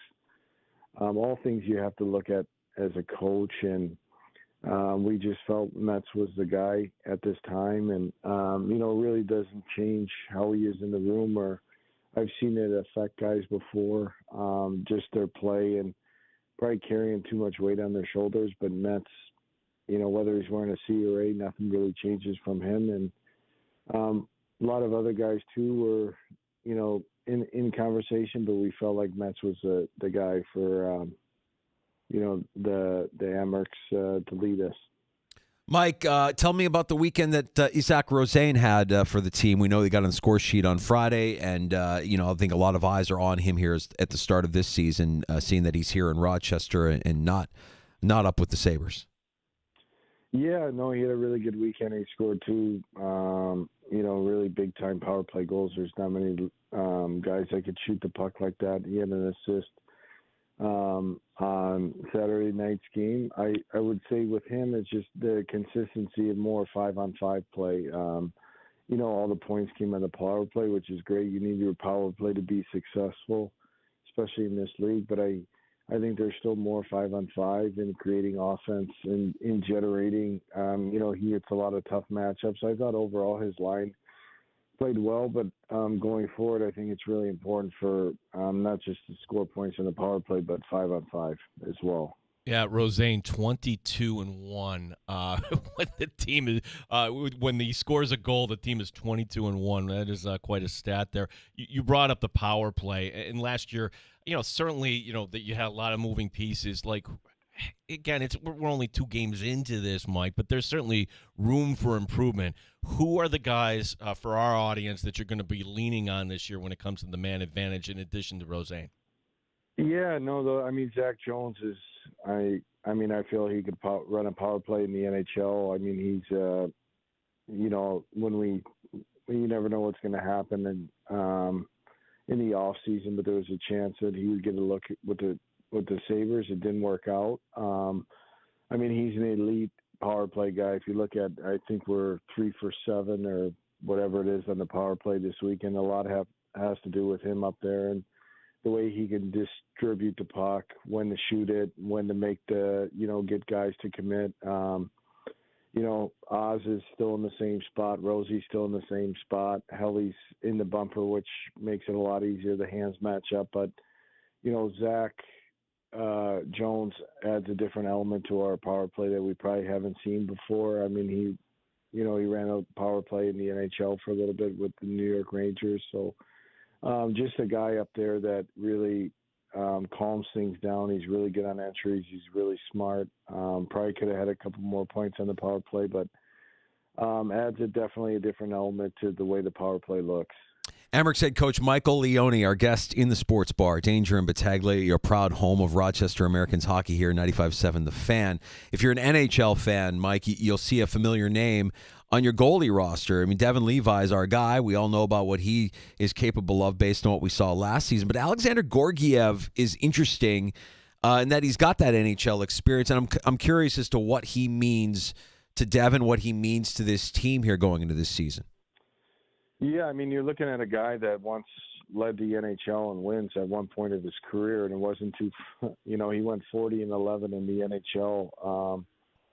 He's a goalie that has, I think he'd be an elite level goalie at our level. He was really good. First one on the ice, last one to leave the rink. He's a pro. A unique situation having 3 goalies now, but 2 really good goalies. We'll have to see how we manage it going forward. But, I mean, a guy that has played NHL playoff hockey now, I don't think there's anyone on our roster that could say they have. And he seems like he has the right attitude. Obviously, it didn't work out the way he probably would like it. But with a guy with that type of experience and, his body of work over not just a few years. I mean, he's been an NHL goalie for quite some time now, and obviously the last couple of years probably didn't go the way he would like, but also that's probably the team that he was on. I think that has a lot to do with it.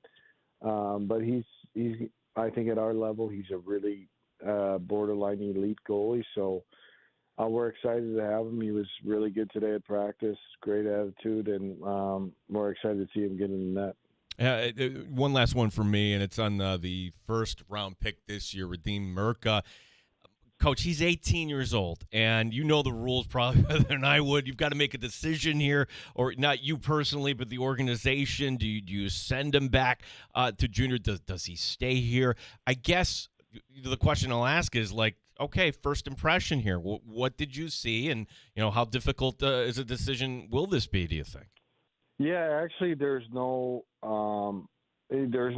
not like the NHL where there's 10 games, so he's actually able to stay here all year if that's what they choose to do. So there's different rules. He's been really good. He's really poised with the puck. You would not know he's 18 years old. He's got a quiet confidence to him. He's a bit old school. He just comes to the rink, works. He's really plays a physical game. He can move the puck. I thought he had a really good weekend. I mean, there's some areas where his game he needs to improve. But he's going to be a really good player for a long time. And I thought he had a really good weekend. You wouldn't have known it was his first time playing pro hockey in North America. I thought he just goes out there and plays. And he did a really nice job for us, got an assist Friday night, and I thought he played well on Saturday as well. Coach, you and the boys are hitting the road, the throughway. Friday, Saturday, you've got Utica on Friday night, Saturday night matchup against the Crunch. And being that it's this early in the season, I'm curious about how much prep you can do for these opponents. How much film do you have on Utica, on Syracuse? How much familiarity do you have with these two teams, knowing that the turnover is what it is in the AHL? Yeah, I mean, we definitely watched their games back from this past weekend, but I think it's so early in the season, and especially with at our level, New Jersey's got a bunch of injuries. You just don't know what you're going to see, and you really focus, at least with our team and our group, is just how we play. You respect your opponent. You got to give the kids some areas where we strengthen weaknesses, where we feel we could expose teams or threats and opportunities that present itself. What you're going to play, but it's hard to really find what their identity is as a team until you get probably 10 to 15 games in and you know what they are. So for us, it's just focus on the areas that we need to get better at from this past weekend and just more worry about ourselves and how we need to play. Mike, we know you got the appearance coming up at 5 o'clock. It's the annual Meet the Amerks event, Distillery Mount Hope. Hey, what is it like interacting with Amherst fans as compared to some other places you've been? No, it's good. It's great. They're probably a little bit more insightful. They're always telling you we need to shoot it on the power play or or whatever it is, or you got the guy in the 40th row and he's like, shoot it, and we don't even have the puck yet. So there are certain things, but it's great. The fans are really supportive. I think they understand hockey extremely well. I think they know what's going on in the game, and they understand when, we play well. And I think that's the one thing I probably appreciate the most. I mean, I think our fans, there's some, everybody just looks at the box score, but when you look at the games and you may not win, but you play really well, I think our fans know that, which I do appreciate because it's easy to scoreboard watch and just that way. But they're really insightful. I think they have a good pulse of the team, and I really enjoy it, to be honest with you. Mike Leone, Rochester Americans head coach. Your next chance to support the Amerks at Blue Cross Arena coming up a week from tomorrow night when Syracuse is the opponent. That's Wednesday, October 22nd. Good luck in Utica and Syracuse this weekend, Mike. Let's talk again next week. Same time. What do you say? Yep, sounds good. You guys have a good one. There he is. Amerks head coach Michael Leone stopping by the sports bar. Yeah, we didn't even talk Lions today. He's got the event coming up at 5 o'clock. We should probably don't want to bring up he might be a little sour. I mean, the Tigers lost, the Lions lost. Let's bring up the Lions when they look like the Lions that we saw earlier this year, because that was a bad loss against the Chiefs on Sunday night. We don't like that. All right, well, we got to take a break. We'll come back with more news from around the NFL and plenty of time for your blame assessment, overreaction. What do we want to call it? McDermott gave an injury update, and I think there is one thing I'm not concerned with. The other, okay, this is a problem. What do you do against Carolina? Let's explore the options at wide receiver. 866-4FAN is our phone number if you'd like to pull up a stool and join us. 585-866-4326. You're listening to The Sports Bar.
And take the sports leader with you everywhere you go.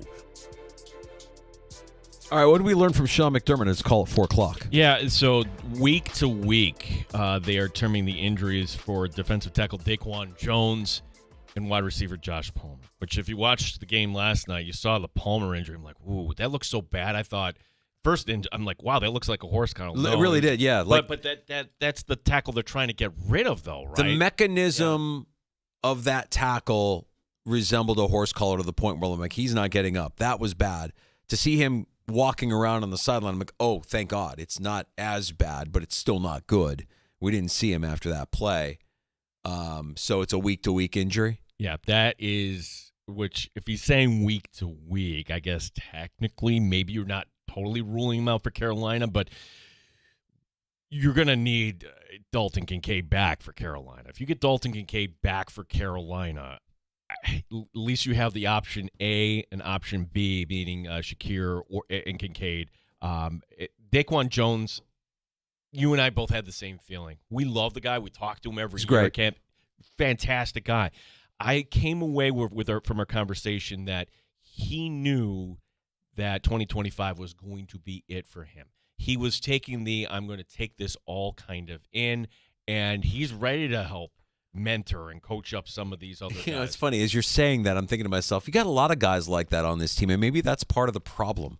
You know, Jordan Poyer is brought in. Well, like, why is he brought in? Well, he's brought in because this is probably his last year, and he's on the practice squad, and he can help mentor other people. Like, do any of these guys really want to mentor, or do they really want to play? In the case of Daquan, like, I want to take him at his word and believe that he is just here to help in any way he can and be a mentor. But honestly, like, if I was Daquan Jones, I'd want to be on the field. I wouldn't even want to rotate. Like, I want to be on the field all the time. You'd have to drag me off the field. So if you missed it from last night, he didn't even make it to the field last night. Yeah. And McDermott's word, he popped the calf. That doesn't sound too good. So this happened in the pregame warmups. With Ogunjobi coming back, all right, maybe that's going to be the roster spot. Give me more Deion Walker. So great. He's single-handedly saving this draft class. Let's review the draft class, shall we, Danger? First-round pick, Maxwell Harrison. Yeah, maybe the practice window will open up, but he hasn't done anything. Second-round pick, TJ Sanders. Yeah, he's on injured reserve. Third-round pick, Landon Jackson. Hasn't done anything. Your fourth-round pick looks like it could have been a first-round pick. That's saving the draft right now. 4 tackles, a loss, and a pass breakup for Deion Walker last night. One of the few bright spots as far as individual performances last night in the loss to Atlanta. What about Benford? Did he give an update on Benford? Day-to-day for Benford. Okay. Along with Milano, still is in that box. See, I hear Achilles, and I always think the worst. Like when I hear Achilles with Benford, I'm like, ooh. But day-to-day, fair enough. The guys can heal up, take the time during the bye, and hopefully they come back and look like the team that we saw at times earlier this year. And they haven't, to echo what they're saying, they haven't played a full 60 minutes. But if you wanted to be concerned that the Bills just might not be good, I would listen to that, because when you see who they've beaten, it's a class of nobodies. Their combined win total of their 4 wins, their opponent's win total is 3. The Ravens, the Dolphins, the Saints. The Jets still haven't won. So your 4 wins came on scrub teams, and your 2 losses came against teams that could be playoff teams. So if you wanted to have the argument of whether or not the Bills are actually good, I would listen to that. Are they actually good? Do they actually have the kind of talent to be able to compete with playoff teams? We haven't seen it yet. Don't know. 10-7 feels like it could be a real thing. Oh, my God. If you're in New England today, and you look at your schedule and you see what's coming up and you think, this week, what do we got to do? Oh, that's right. Our coach gets to stick it to the team that thought he wasn't good enough. Vrabel revenge game. And the Titans, they fire their coach before the Vrabel revenge game. Mike McCoy. Yeesh. Good luck. 2 thumbs up. Good luck. Yeah. Good luck. If the playoffs started today and they don't, it would be Buffalo at New England. Buffalo is the 5. New England is the 4. Things change pretty quickly around here, don't they? If Palmer can't go, though, you're hoping that Curtis Samuel? This would be a good time to make a trade. I feel like Samuel, am I making this up, that Samuel and Mitchell just kind of like alternate? Like when Samuel's out there, Mitchell's not. When Mitchell's out there, Samuel's not. Like they're similar in their skill set, maybe, that you don't need both of them out there. Yeah. They don't feel like you don't need it to have both of them. One thing I think we can all look at universally and say, like, okay, we need more out of Keon Coleman. I mean, this is just not good enough. That was his night last night, Danger. Like, Josh wasn't even looking in his direction. Why he wasn't open? 6 targets, 3 catches, 11 yards. Got to have more than that. And for what it's worth, Josh Allen needed better pass protection. He was constantly on the run. The Falcons blitz more than any other team in the league. You had to know that going in. And they got after it. Well, you had to know that going in, did they? I'm asking honestly. It looked like a team that had no idea what to do when the hot read comes. Hey, that was always the thing. Like, hey, you want to blitz Josh Allen? Go ahead. That means you're man-to-man somewhere. Did that mean that nobody was winning an assignment whatsoever? Nobody was making a hot read adjustment? This is going to be a field day for the film guys, Danger, over the next 24 hours. Oh, yeah. It's going to paint a brutal picture. Oh, definitely. Yeah. They got to Josh Allen, sacked him 4 times, 6 quarterback hurries.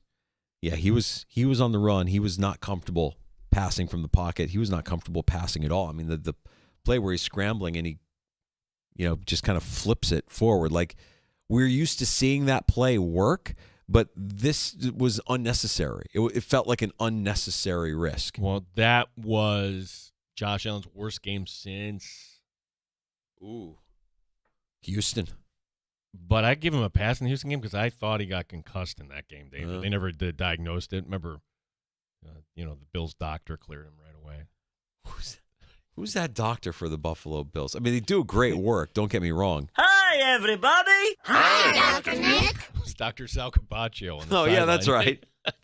Dr. Sal with Dr. Nick. Hey, guys, I'm down here, and I think he's good to go back in. Yeah. Back to you, Brownie. I just cleared him. It was concerning top to bottom last night.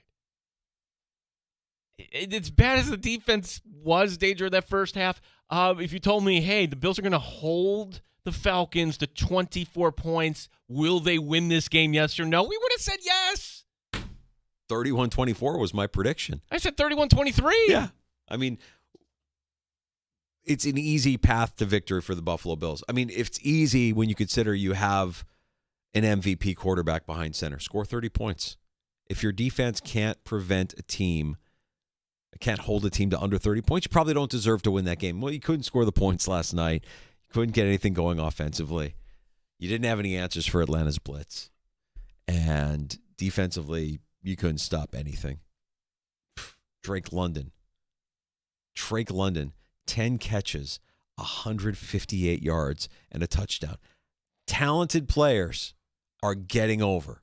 We saw Diggs do it last week. Drake London did it this week. Talented running backs, big, physical running backs will get over against this team. We saw it week 1 with Derrick Henry, and we certainly saw it last night with Bijan Robinson. It's not that difficult to predict, folks. You kind of know what's going to happen before it happens. Rico Dowell? I don't know.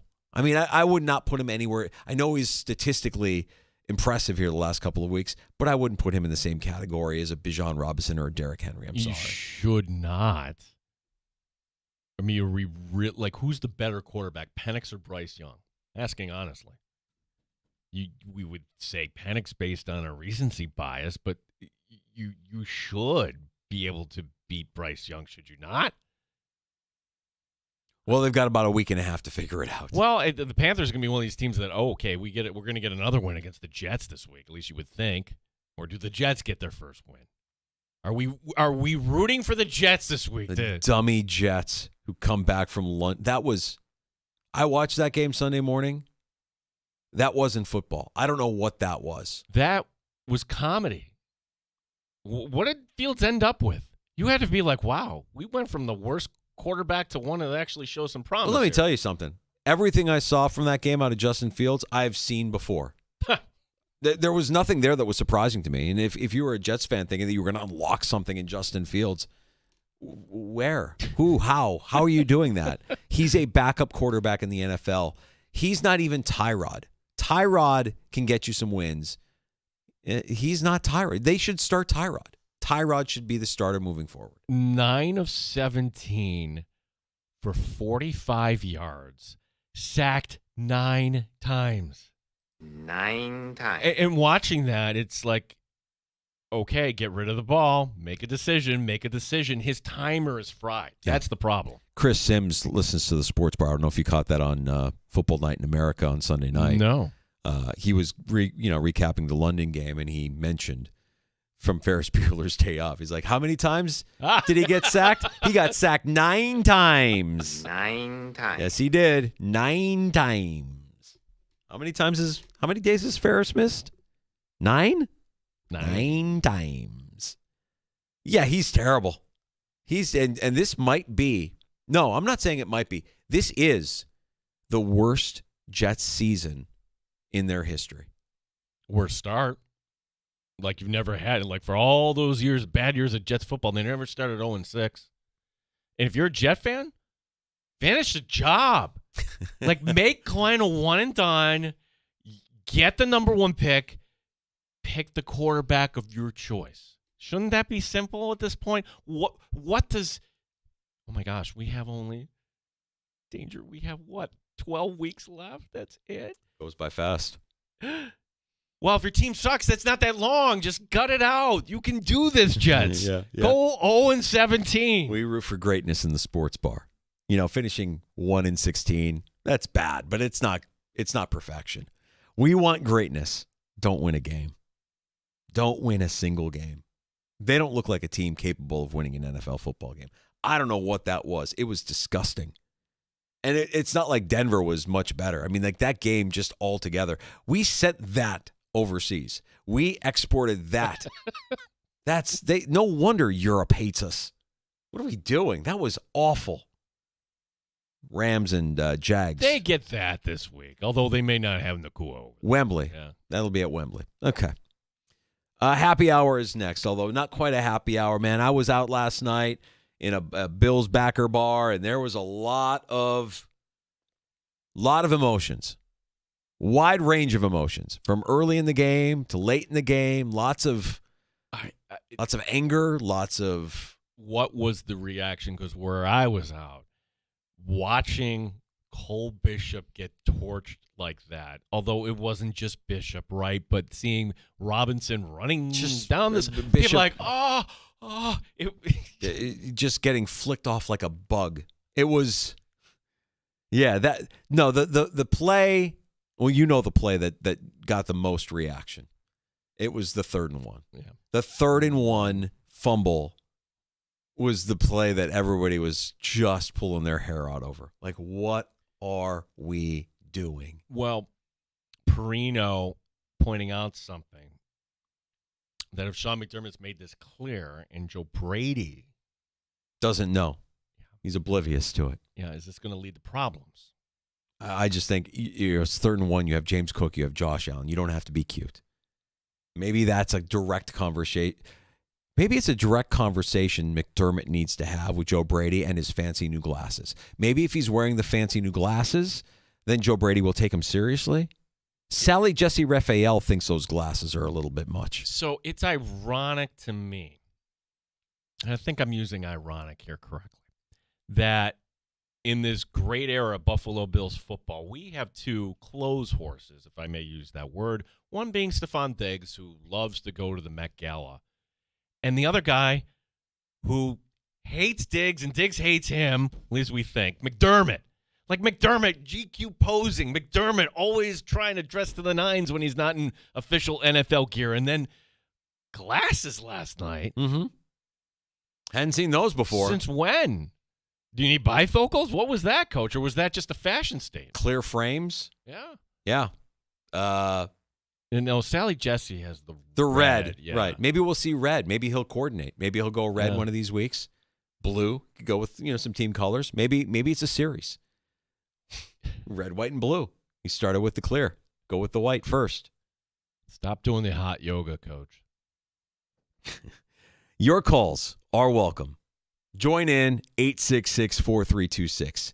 585-8664-FAN. Hey, if you have that number and you're ready to dial us up, let's give you some free tickets to the Haunted Hayrides of Greater Rochester.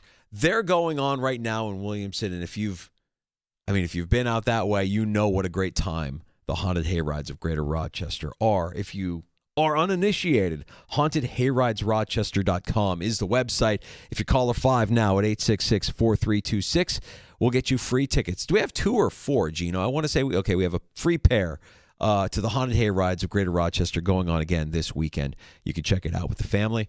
That's 866-4FAN. You're listening to the Sports Bar.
This is the Fan Rochester, the sports leader, 95.7 FM and AM 950, the Fan Rochester.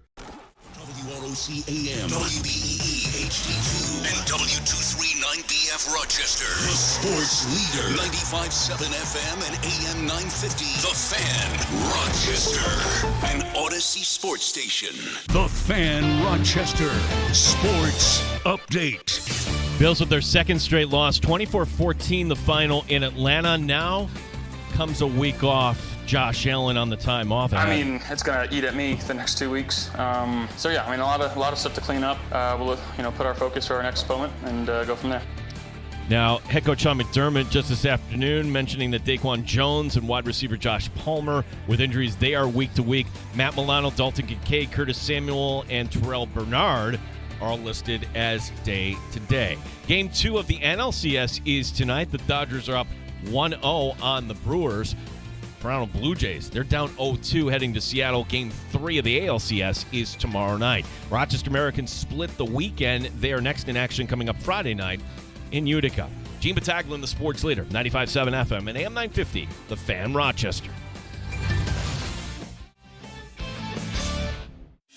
It's time to start the show and talk about the sports we saw. Inside jokes and takes from Danger and Battaglia. Bills and the Sabres and the Amherst. Who gave a microphone to these jerks? Welcome to the sports bar, that's where you are. Welcome to the sports bar, that's where you are. Welcome to the sports bar, that's where you are. With Danger and Battaglia. I might have to get Sean from Long Island, the performer of our wonderful opening theme song, to give us an edit, a radio edit, to clean out the curse word that they clearly say when they're talking about the sports that we consume. Oh, no, I wrote this later in shots, but we can just kind of get this out of the way right now. I'm going to just pull it ahead. It's our show, right? I'll just comment on this right now. Ready? I suppose we should mention the NHL team down the road. They're 0-3. They've yet to have a lead in any game. In both of their home games, they've been booed off the ice. In the first period in Boston Saturday, they were outshot 16-2 in the first period. The team that shall go unnamed hosts Ottawa tomorrow night. Thank you for keeping it FCC friendly, Gino, by not mentioning their name. We don't like to mention the S word when we're live on the air. The captain of that team. Whoa, the sky's falling. Where's everybody? Well, the thing I hear, and you've heard it. Everybody's heard it.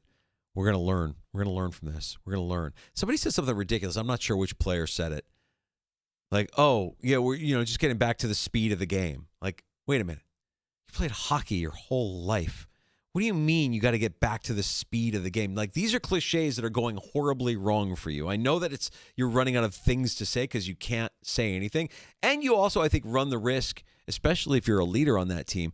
Like what Tua said after the game on Sunday that was not leadership. That was bad. That was, I'm running my head coach under the bus. If you missed that, Tua just takes a right-hand turn and talks about team meetings and how players aren't showing up or they're showing up late for team meetings. Players-only meetings that people aren't showing up to or showing up late. And that I didn't see as like, okay, Tua clearly shouldn't be a leader on that team because that's what he just did. He just did something that leaders know not to do.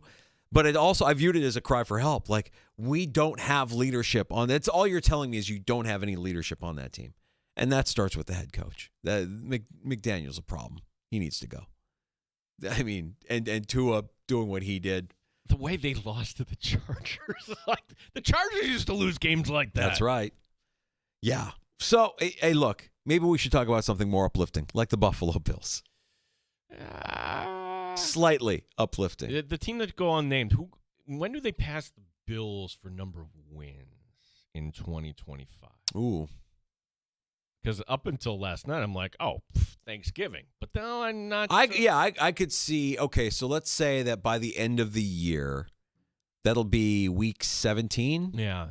The Bills better be at 10 wins. You'd say 10 or 11 wins, right? Maybe more. We'll see. With 2 losses now, it might be a little bit. The 1 seed might still be in play. We'll see. So you're saying 10, 11 wins.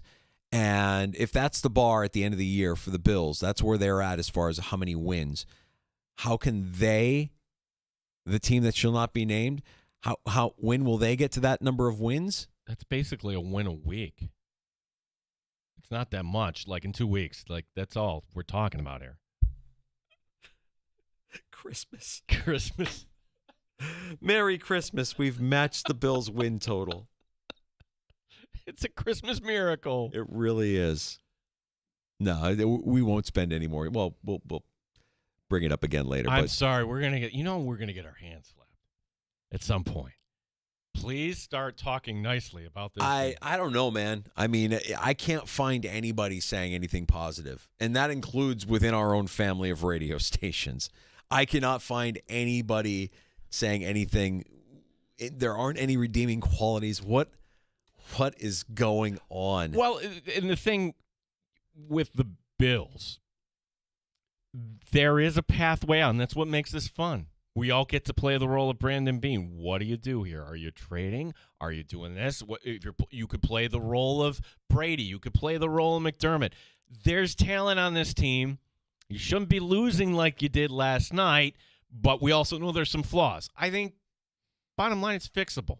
I'll hear Deion Dawkins and say, yeah, losses happen in this league. How do you respond? Now, that looked a little different than in some other losses in years past. I thought that Allen and this team just didn't look like they had much fight in it. They looked kind of off. But with that hockey team that should remain unnamed, what is the plan? There isn't one. What is the solution? I don't know. Nobody knows. No. Absolute disaster. Anyways, we'll welcome you back in. This is Happy Hour, by the way, in the Sports Bar. Thanks for listening to the Fan Rochester and the free-to-download Odyssey, iHeartRadio, or TuneIn apps. If you're driving around and listening on 95.7 FM or AM 950, you make us part of your afternoon commute. We don't take that for granted. It's a privilege to be able to talk sports with you in the Flower City. And a big shout-out to everybody who watches the Sports Bar on our YouTube channel and on Twitch at the Fan Rochester. Yeah, they're showing highlights of Jeff Saturday and Stephen A. going off on the Bills. This is what happens now.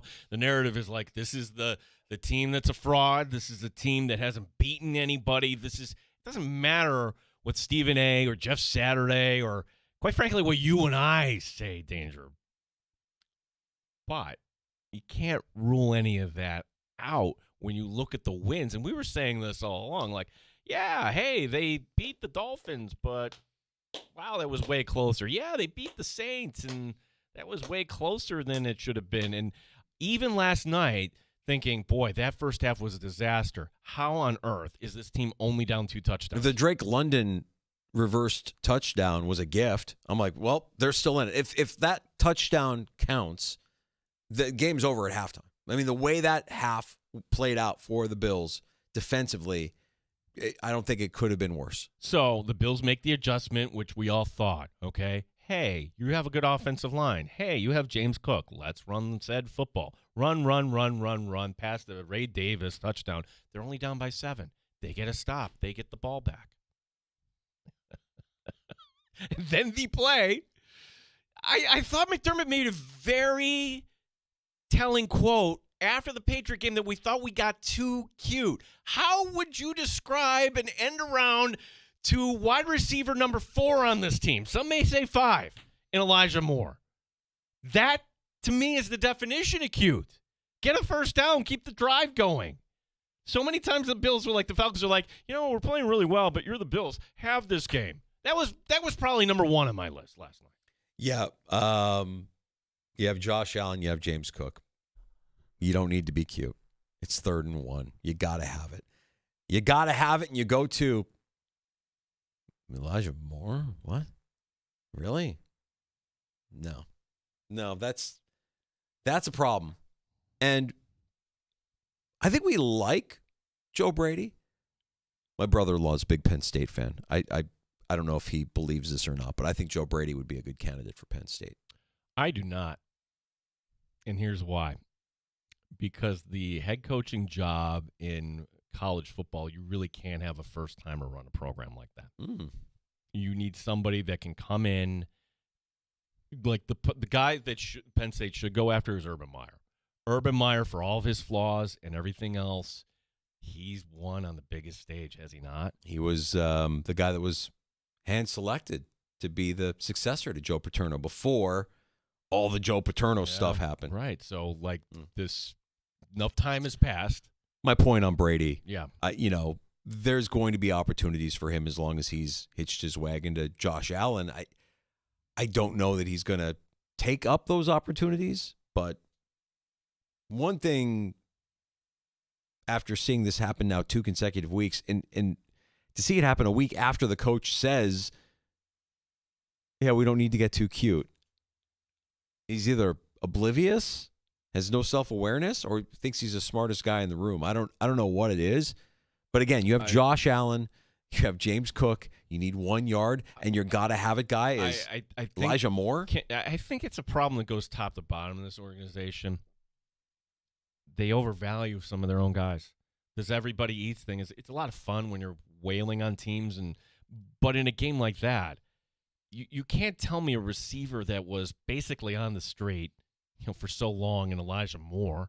Okay, it was way beyond the first wave of free agency, and you picked them up. Wasn't guaranteed to run. Like with the game on the line, that's the guy. Well, if you're overvaluing your own talent, you remember the timeline of this, right? The draft happens.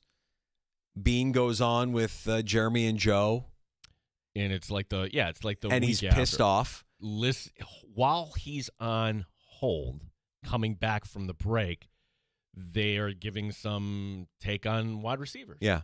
And what does Bean do a couple days later? He signs Elijah Moore. They need a star wide receiver. They need somebody. They need talent. Shakira is nice. Palmer's hurt. I can't for the life of me, I can't accept that when they need a play, they got to have it. They're going to Tyrell Shavers. Well, Danger, I always thought corner was like the biggest need of the trade deadline. You could say linebacker. You could certainly say defensive line, right? But I don't think you're going to fix everything on this defense. This defense isn't good. They are the third worst team in the NFL right now in terms of rushing yards per game. That is bad. You know the thing, the way this game is set up, though? You can win football games if your offense is elite. So we went from elite offense in September to where we are now. Is Brandon Beane prideful, meaning he wouldn't go out and shake the tree for a wide receiver? I don't know that I would say prideful. I just think that, and this isn't exclusive to the Bills or to any of their executives. I think this is an NFL thing. I think they're just guys that are arrogant. I think these NFL GMs are just very arrogant. They almost have to be. I mean, they're the alpha of all the alphas. They're the guy that's scouting and bringing in the alphas that are going to, formulate your roster. And you can't admit a mistake. Well, this is what I'm saying. You have to admit, okay, maybe we made a mistake on a few of these guys. Maybe we should have realized, yeah, it's fun for Terrell Shavers in the hot sun at camp in Rochester. That it doesn't translate. I'm sorry. Shavers had opportunities to make plays last night. He didn't. They're just not good enough. No. So you're not talented enough. But the wide receiver position, Danger, you can go out and find guys. They tried it last year with Amari Cooper. You can do better than that. Traylon Burks out there. I think he's working out today with. Oh, it just crossed my feed. No, he's working out. Mm-hmm. The teams that need wide receivers are working out guys. And I'm not saying Traylon Burks is the answer. I don't know if he is. But they clearly need more. And it was pretty arrogant in the offseason to talk about how many games they won. They don't feel like they, and we, the fans, we shouldn't be upset. I think Bean wanted a wide receiver in the draft. He didn't get the one that he wanted. And because that happened, he was in a foul mood. They recognize it. They know it. And they're trying to mask it with everybody eats. Well, and I think it also is kind of, when you live in a market like Buffalo, you could say you don't listen, you don't hear. It's impossible. No, these guys get stopped everywhere. They get stopped everywhere, and they get asked, and it probably wears. So from Bean, the way Bean snapped, I thought it was very uncharacteristic. I always think Brandon Beane was dealing with the media. He's like presidential. Like, kind of like, okay, yeah, you can criticize, but this is what it is, and it's part of that arrogance. But to hear him get that defensive, why was that nerve struck? Was it just, okay, I've had enough, or there's a shred of truth to this, and like you're saying, well, our plan didn't go accordingly. I always thought, I think at that time, Danger, they thought they had the answer. And the answer was, hey, we've actually spent our top 2 picks. It wasn't a first rounder, but the first selection from 3 years ago was actually a pass catcher named Dalton Kincaid. And our first guy from last year, yeah, we traded down, but our first selection in the second round was Keon Coleman. Well, it took Kincaid, I think, a year too late to kind of arrive, but he wasn't on the field last night. Can't win when you're not on the field. Keon Coleman, are we ready to say bust at this point? Are we ready to say this isn't going to happen? I don't see it. I don't see it, Danger. They're not, or they're just completely not using him the way. So is it we overvalued him, or is it a coaching thing? Going into his career, I think a lot of smart people identified Keon Coleman's strength as maybe being a big slot, which they don't play him there. Which they don't play him there, and that's where he would be that's where he would be his strongest. But they refuse to put him there, and this is what you get. He's targeted 6 times, 3 catches, 11 yards. That's not wide receiver 1 production. No. Not when the guy across the field is hauling in 10 and could have had multiple scores. Should have had multiple scores. Well, and don't say they're bracketing him. No, they blitzed 72% of the time in the second half. Keon Coleman was seeing single coverage. He wasn't winning battles. Overall, just a disappointing night.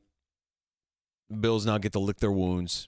Week and a half to figure it all out before they get back on the field a week from Sunday against Carolina. I got some breaking news here. I cannot believe I'm going to say this. Ow! Ow! Ow! It really hit me. I didn't know it was coming back that far. Maybe this is a precursor. The Buffalo Bills have released linebacker Jimmy Charlo.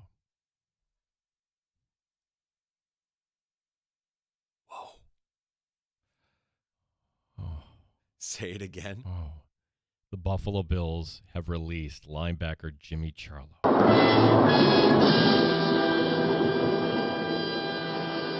Also, one of the guys from the practice squad they signed last week. So they brought back Balin Spector. Remember that? Oh, yeah. And there was another guy, Jalen Kimber.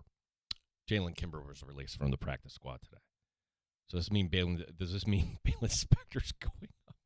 What does this mean, Danger? Now you have a spot on the 53. Well, look, if all things are equal, Balin Spector has more size over Jimmy Charlo. And that's one of the things that I think they mismanaged when they built this defense.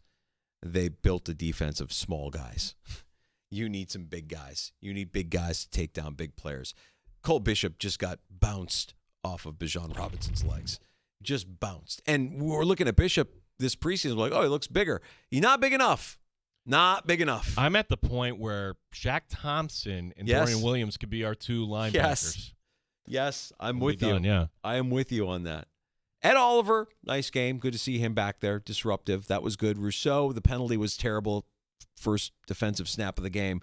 But he does get the block on the kick, which, with that reach, I'm surprised it doesn't happen more often.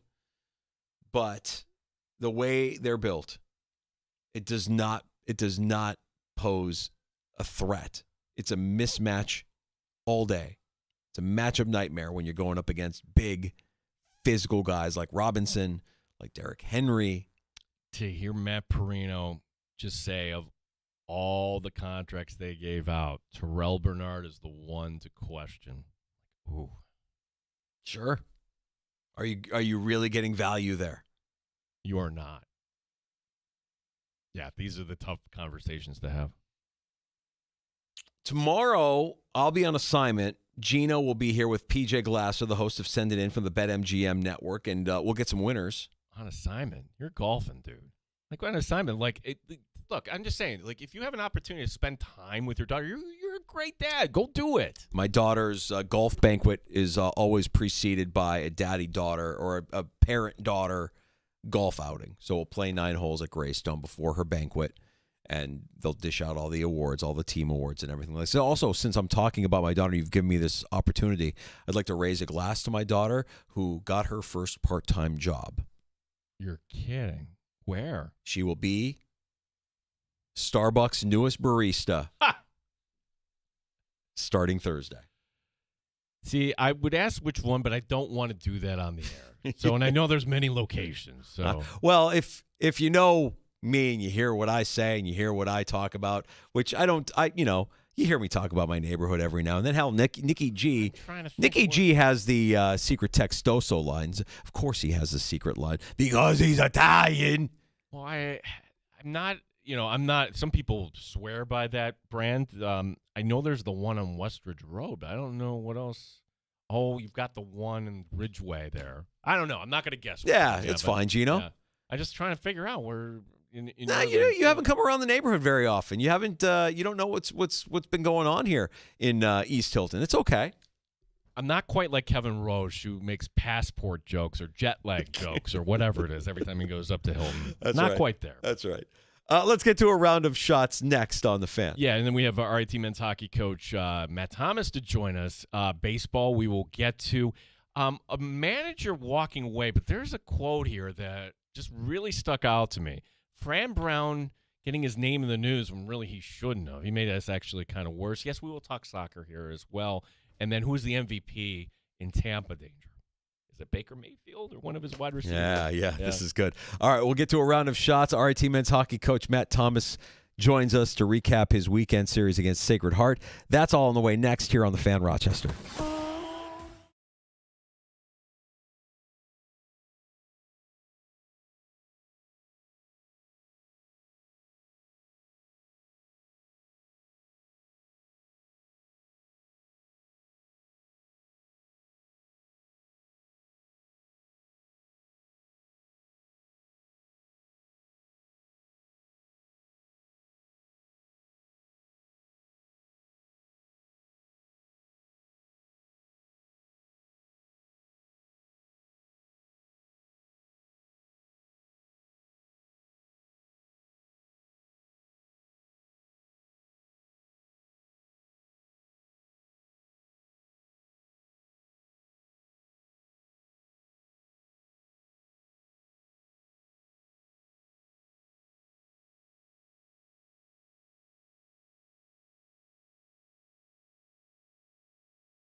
Fan Rochester Sports Update. A lot of time for the Bills to think about this one heading into the bye. 24-14 ended up being the final last night in Atlanta. Dawson Knox says, well, there's pros and cons to having the bye now. Yeah, I mean, you always hate going into a bye after a loss because that sour taste is in your mouth an extra week. But again, it's going to be nice to get away, come back fresh. Got some injuries. We need some guys back. So it'll be nice to, it is good timing, I think, especially for some injuries. Roster move just now is Jimmy Charlo released from the 53. That leaves one spot vacant on the 53.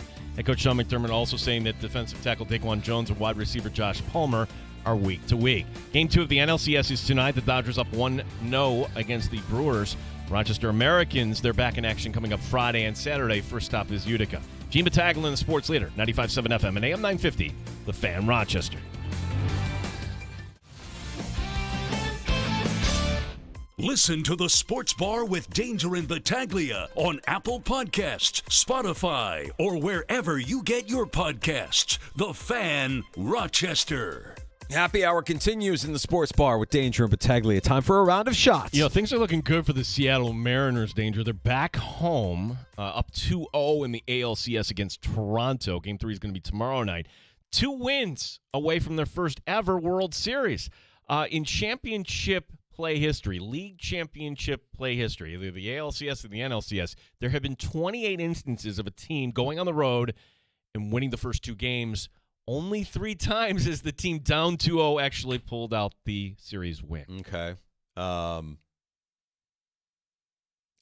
Look, Seattle is fun. That would be a lot of fun.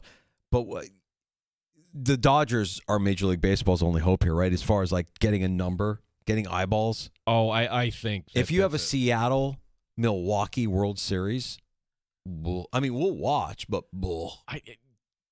would Toronto register on the East Coast with Yankee fans that are just like, okay, I'm going to cheer against this team? Would it actually be better? Either way, the numbers are going to be way down. You can't go from Yankees, Dodgers to pick something. Dodgers, Jays, Dodgers, like Seattle against Milwaukee. Ooh, now we're... Yeah, that's low. I invested some time Saturday night, watched the final game of the season for my Cubbies, and I went in with low expectations. Like every year, like you or anybody, you get hope and optimism. And the Cubs this year, I think first half of the season, they were a fun story.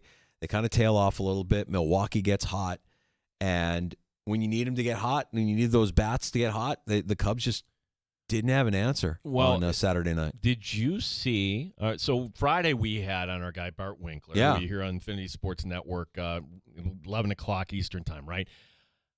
Bart was at the deciding Game 5. Okay. He got kicked out. What?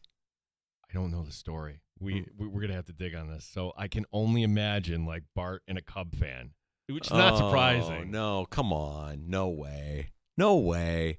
And now I feel bad because I feel like I may have pushed him in that direction by calling Milwaukee a suburb of Chicago.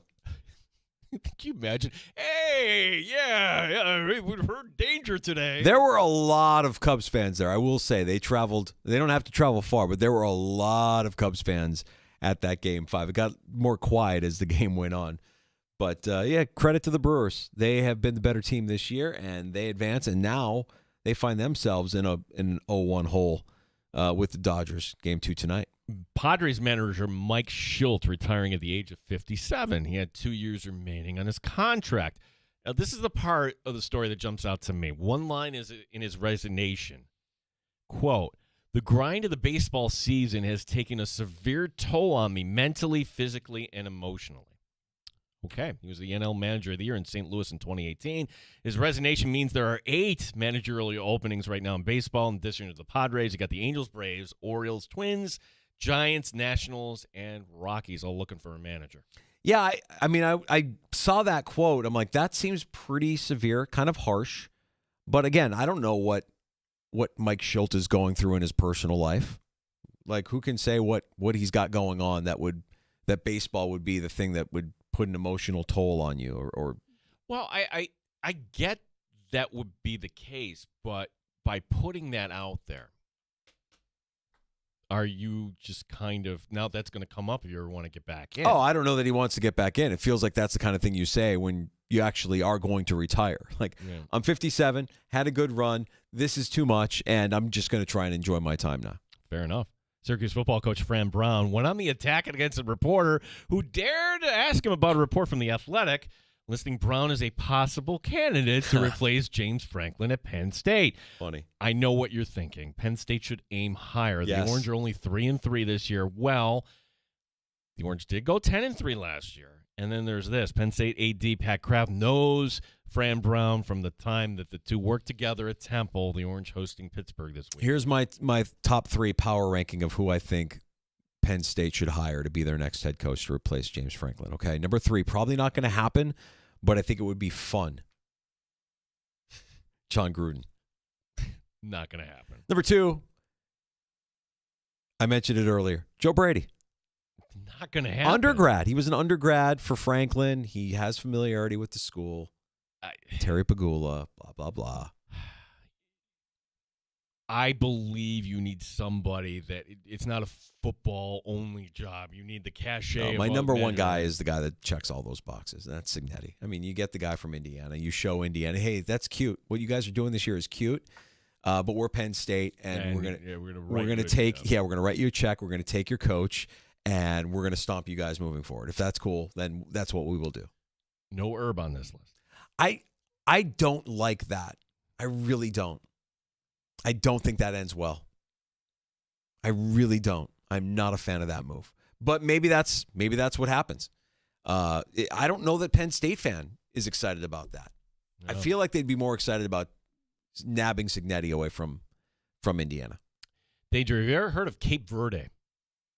Cape Green? Cape Verde. Yeah, Verde means green. It's its own country. It's an island located off the west coast of Africa. The men's soccer team beat Eswatini 3-0.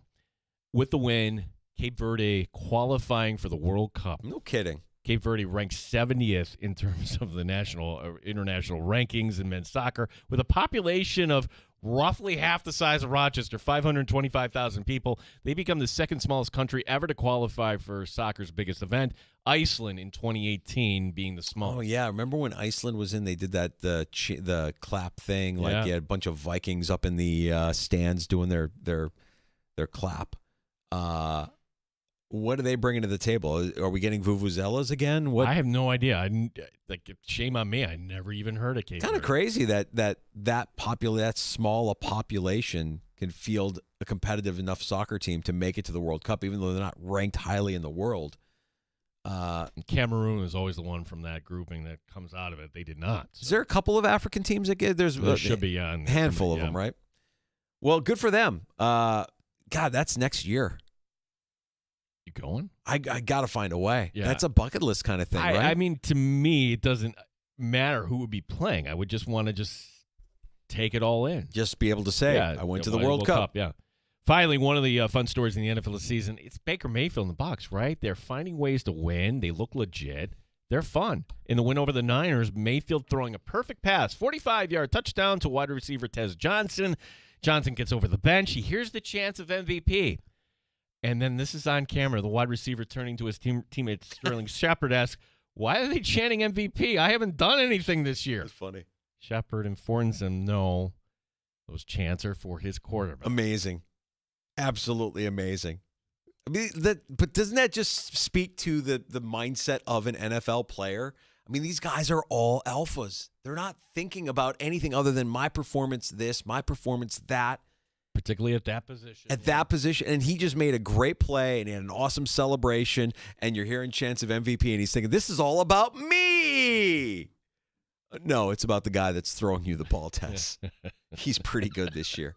Amazing. But see, they can have fun with that now, right? Like if you're a Buck fan, next time you're the MVP, buddy. You're the real MVP, yeah. As far as I'm concerned. Bad news out of that game, though, man. My heart sinks a little bit when one of my favorite players goes down for the season. I hate that Fred Warner's going to miss the rest of the season. That does suck. What is it with the Niners? Tough. That is. Lots of injuries, real tough. I still like them despite all of that. I know I said that when Nick Bosa went down. I'm like, I still like them. Well, now with Fred Warner, it's like, you still like them. No, you don't. I still do. No. I kind of do. No, but this gives Shanahan a pass. They'll all be back next year. Saleh as a defensive coordinator has a way to get his guys going. I still kind of like the Niners, but we'll see. Tough loss for them against the Bucs. The Bucs look like the best team in the NFC right now.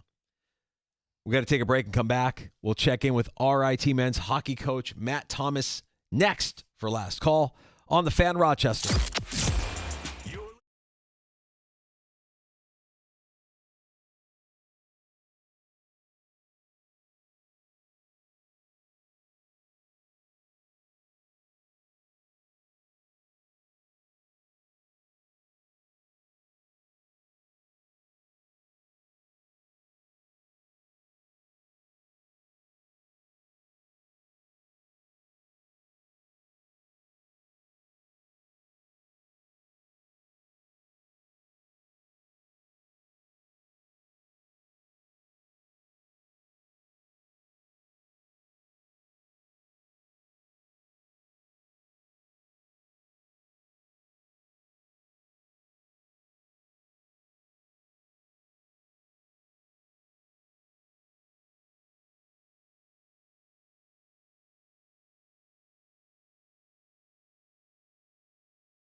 866-4FAN.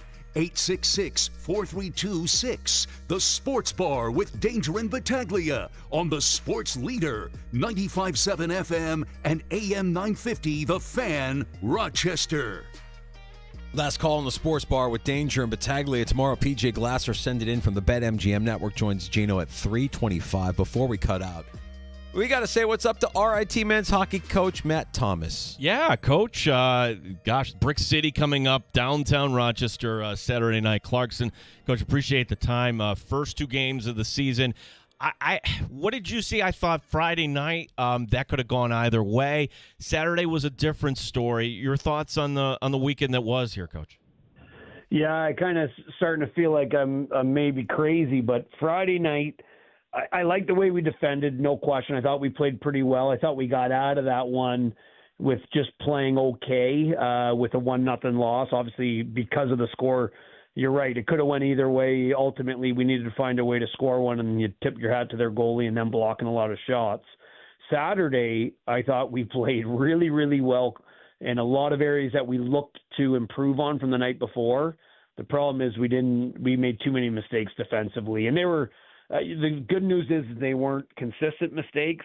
They were just, somebody missing a key assignment and allowing them in. We give up too many breakaways. We gave them too much easy offense. And you give a team like that has, 11 transfers, and they didn't even have they had one sophomore forward in the lineup, and the rest of their, or two sophomore forwards, and the rest of their team was juniors and seniors. So it was an older team, experienced team, and their experience definitely provided them with a pretty solid road series win. Well, I mean, it taught me, and you joked with us last week, hey, we're picked 8th. I wish we were picked 10th. They were picked first. I don't know. Coming out of that weekend, I'm like, okay, is the gap all that big here in Atlantic hockey? Yeah, and I think that's kind of the good thing. I don't think the gap is as big as it maybe feels, but at the same time, I think the teams that win are always the teams that they find a way to win. They find a way. We found a way to lose when we probably didn't need to in that scenario. So. Again, I'm not overreacting to it. There was a lot of things that we wanted to be good at and get better at, and I thought we did a really good job of that. Obviously it didn't end up in the results we wanted, but we're still building here. There's been a lot of change. There's a lot of newness, from the coaching staff to a lot of players. We have a lot of new faces in our locker room, so there's a lot that goes into that type of process just to find your identity. RIT men's hockey coach Matt Thomas, our guest. And Coach, for folks who don't know this, you are a Tiger grad, and this is some schools have homecoming for football. Most of them do homecoming. There's no football team at RIT. It's hockey. This is the Brick City weekend. This is the game downtown. You've been so busy following your days as a player at RIT. Did you ever make it back for one of these games? What do you know about Brick City weekend in this atmosphere? Yeah, you know what? It was. I know just how great it is. My brother Art, who's also an alum and was an assistant coach with Wayne Wilson for I think his first 4 years at RIT. He's been back, and my nephews when they were younger. They were playing hockey in the Toronto area. My brother took them down to see it. So I've heard a lot of it from my family, but I've never got to see one. Obviously, when you're in the business of coaching hockey, you're playing on those weekends. So I've never had the opportunity to be a part of it, but certainly plenty of alums and people in my family that have seen it and talk highly of the experience and just the entire show that we're going to get to see. So I'm excited for that to be just to be a big part of that evening, because it sounds like a great one. Yeah, I mean, in football, if you're a Division I program, you're scheduling a subdivision team. You didn't do that. This is Clarkson coming in. Clarkson, a team that, who knows where they may end up. They beat Penn State already on their season. What kind of challenge is this going to be going against Clarkson this Saturday night, Coach? Yeah, you know what? They've got some similar. They got JF Houle, who's also an alum there, was also coaching in the American Hockey League, and so he's I know JF. I go way back. We played against each other growing up, way back when we were kids. He probably doesn't even remember, but I knew his name mostly because my parents are from Montreal, and his dad is Régent Houle, who's a Hall of Fame Montreal Canadian legend. So. So knowing that, but they've got a really good team. They've done a really good job. They dipped in quickly into the Quebec Major Junior Hockey League and got a bunch of Quebec Major Junior League players. So kind of like our crop that we got out of the Ontario Hockey League. So they've pivoted pretty quickly here to kind of bolster their lineup. I think they're a team that has a good blend of size, speed, skill. I think they're going to be a tough opponent for us. But we know that we know we're not getting any easy gimme games at all. So we're looking forward to these challenges, and we're looking forward to the opportunity to really see how good we can be against the top teams in the country. And Clarkson's certainly going to be a quality opponent for us. Yeah, game Saturday night, Blue Cross Arena, and then the following week back home. Well, you're home in Rochester, but back at the Policini against Air Force coming up on the 24th and the 25th. Matt, appreciate this. I'm really looking forward to Saturday night. I know Tiger fans are as well. Thanks for your time today. Absolutely. Thanks for having me on. There he is, Matt Thomas, RIT men's hockey coach, stopping by for last call here in the Sports Bar with Danger and Battaglia. Fun show this afternoon, Gino. If you missed Mike Leone, if you missed Michael F. Florio from NFL Network, if you missed Matt Perino, inside the Odyssey app with Rewind, you can go back and listen to any part of the show you may have missed on our YouTube channel where we stream live every afternoon starting at 3. You can go back and watch any part of the show that you may have missed. And if you're a podcast listener, just search us out. Your favorite platform, whether you're talking Spotify or Apple Podcasts, search out the Sports Bar. You'll get our guest appearances listed for you there. Gino's on tomorrow with PJ Glasser, the host of Send It In on the BetMGM Network and Odyssey Sports Betting Insider. Insider calls presented by BetMGM. Check out all the latest lines today on the BetMGM app. Binkley wants to come on tomorrow. I'm not afraid of him. You can't help yourself. All right, so Binkley tomorrow as well? Well, I'm not. Anybody can call in, Danger. Okay. Which he's done. All right. That's tomorrow afternoon in the Sports Bar. I'll be back on Thursday afternoon, fresh from assignment. JR Sport Brief next. Hope you have a great night. Thanks for listening to the Sports Bar with Danger and Battaglia on the Fan Rochester.